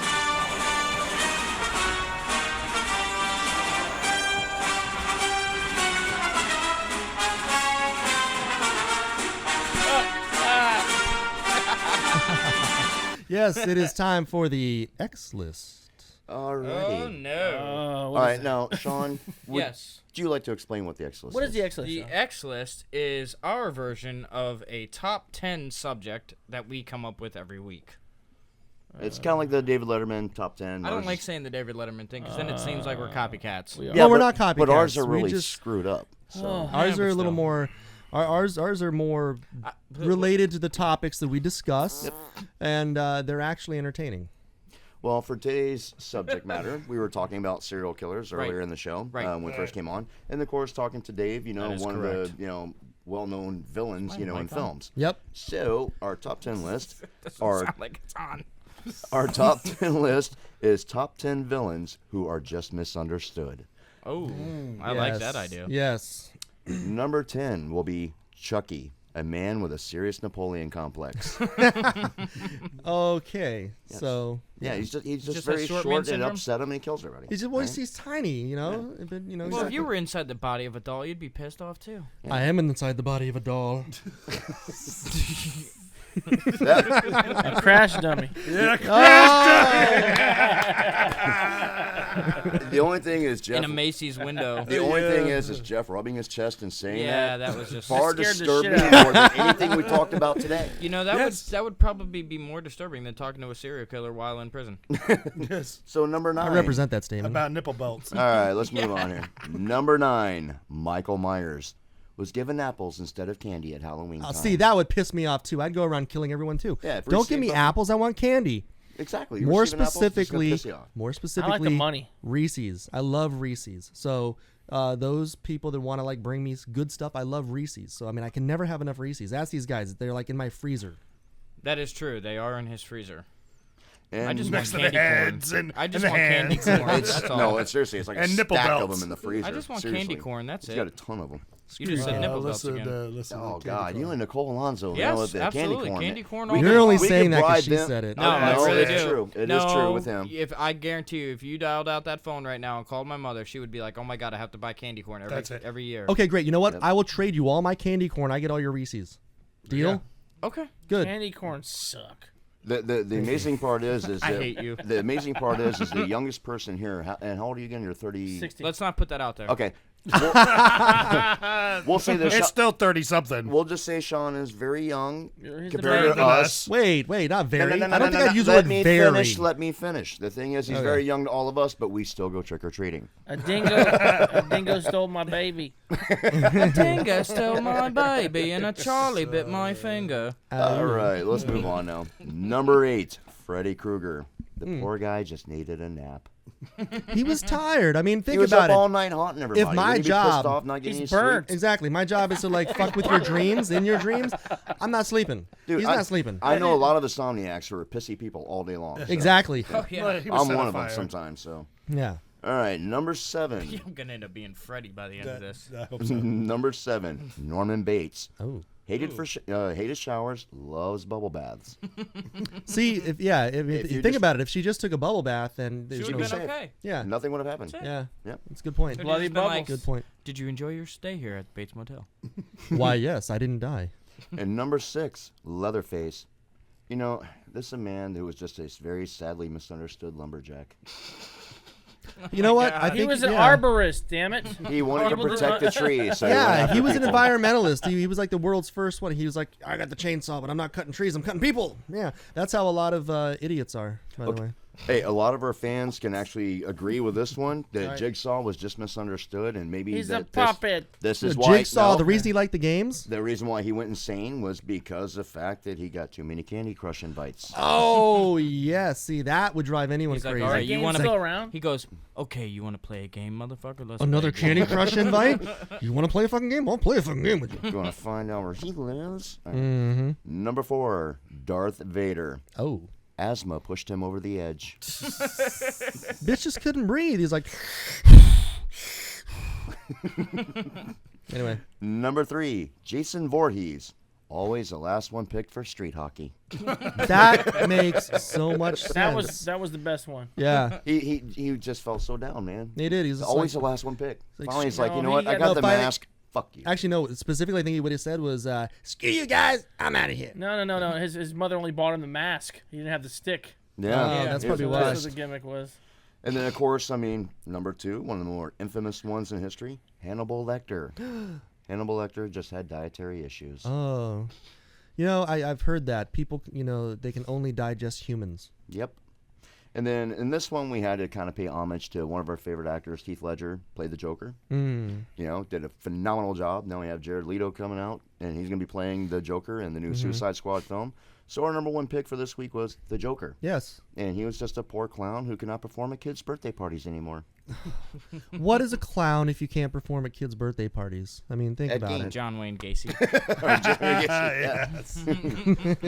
Back to serial killers. Back to serial And it killers. all ties back in. It's amazing. Did we plan that for some reason? Is God. that It was could that be a planned? possibility. Wow. It's just organic. I'm so Yes. shocked. Do you know, I want to talk about Like this guy, shocked like this guy.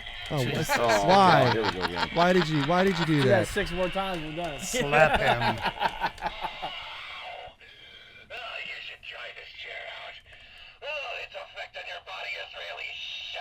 Wow. Jeez. Okay. I tied All right in. All right. Can we like destroy that? No, that's the next show. No. Pat, were you saying something? It probably didn't, Yeah, wasn't well, important. No, yeah, probably not. He want to shout out to Bigfoot, the #1 hiding champion. Hide and seek champion of the world. That's right. It's my favorite. I'm the Bigfoot. Yeah, I love it. All right. So anyway, Big gut. I just got talking texted about a melon banger. Yeah, right here. Talking about serial killers. Once again, a lot of my research, I was watching some stuff. Weirdest shit, like people collect. You know what I mean? yeah. Like art. And like, you know, Yeah. like I think Erin said it earlier that she was writing to the prison or whatever, or a friend did, or Yeah, sister. her chiropractor's Sister, secretary's friend, cousin, sister. right? Anyway, you know, and these killers would really either make art for these people that were writing them or whatever, and then of course they went on to sell it or whatever. Yep. Real creepy shit. Another thing I found out is I found a band called Macabre that like almost every one of their songs, they've been doing this for decades too, huge in Europe, you know what I mean? But whatever, and like every song of theirs has to do with a serial killer. Like the song is I remember you were telling me about that. yes, group. and it's Yeah. just you know, and I downloaded a couple songs because I'm creepy that way. But I mean, it was actually pretty good stuff. But I mean, every song was about it. And then I found even Sweden with Mr. Fish, they have this great song I was playing for Jeff outside earlier. It was actually pretty good. But pretty again, intense, you know too. what I mean? Intense. But Well- talk about these serial killers. So there's a market. And there's, you know, collectors of stuff. And I mean, I guess, I don't know how much time we have. How much time do we have left? 5 minutes. 4 minutes. 4 minutes. Okay, 4 Or- minutes. What do you think of that, though? I mean, I hate the idea. I hate the idea of taking someone who's like that and making them rich by, you know. Using what? Yeah. The fame of the serial killer? No, but the media made him famous anyway. I mean, think about it. I believe, well, personally, I think it's a little distasteful to the families, the victims' families, to be like, oh, you know, because not It's to, one thing not to to tell say the that story. We have 4 minutes. To idolize the right, killer. not to say that like okay, it's bad for them to do it or whatever, but it's to put them into a different, like you're saying, not necessarily idolizing them, but taking them from what they are, these sick, twisted fucks who killed and murdered people and took away brothers, sisters, aunts, uncles, cousins, brothers, that whole 9 yards of family. But to put them on this little bit of a higher level, like you hold them in a higher regard than you would, your fellow man out on the street who's fucking starving out here, who served your country. You won't give this motherfucker $3 to go get a McDonald's cheeseburger, but you'll pay 99 cents for a download of about a song about John Wayne Gacy. I hate the idea. Okay. Well, I mean, you think about like even like the events that have happened recently, where we'll talk about the Confederate flag issue, where that kid goes around and kills all the people in the church and everything like that. One of the best posts that I saw was someone that finally came out and said, "Fuck that kid! Stop posting his picture. Post the pictures of the people that were the victims, because they're the ones that we want to make famous. Those are the people that need to be brought out in the light. Quit making this kid famous, because that's really what it comes down to. Is when you're posting that stuff around, even though your intention is not to make them famous and glorify them, that's all it's doing, is it's making these people kind of icons in a sick, twisted way. Right. Well, it's like one thing, like if like with the movie industry, if you're giving the true story and facts about what happened in a bad situation, like like using House of Manson for an example. Right. Yeah.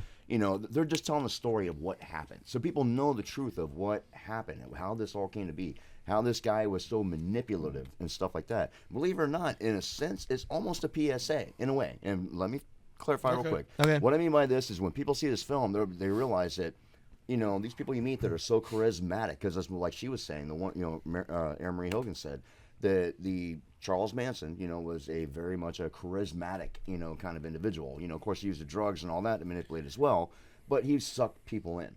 And you have to be careful of these kind of people in the world. Well, the music is telling their story too, though. I mean, if you really do listen to the lyrics and stuff like that, it wasn't necessarily, I think, glorifying them. I mean, they got a genre. They were just given the or whatever, story. But they were given stories of facts in their John song. has something to say. I want to hear what John says. Go ahead, John. Oh no, it's a sidebar for the end of the whole thing. Okay. Sidebar. That's it's the very last thing we'll say, because you're on important. Well, good, 'cause we're less than a minute out. Yeah, we have less than a minute, so John. take your sidebar. I just want you to know that when they sell that stuff, the prison, the prison art and all that shit, all that money goes in their commissary, and you know what the number one thing that they're buying with that commissary? Cigarettes? Reese's. Yes.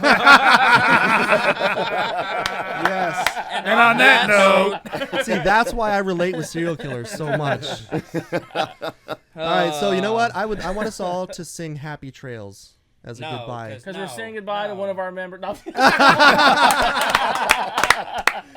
ta-da! No, I don't want to. Once do that. again. All right. But so, on that note, Happy Trails anyways, sucks. thanks for listening, checking us out. on that note, to sum up the show, there are a lot of just crazy, weird people in this world. They're all right be here. aware. Well, they're all right here. we have stay fun safe, with it. be Be aware of your aware. Stay surroundings. safe. Exactly. And just don't be a boring idiot. Stay away from people. Stay away from people. People suck. We love you. Goodbye. We love you. Bye-bye.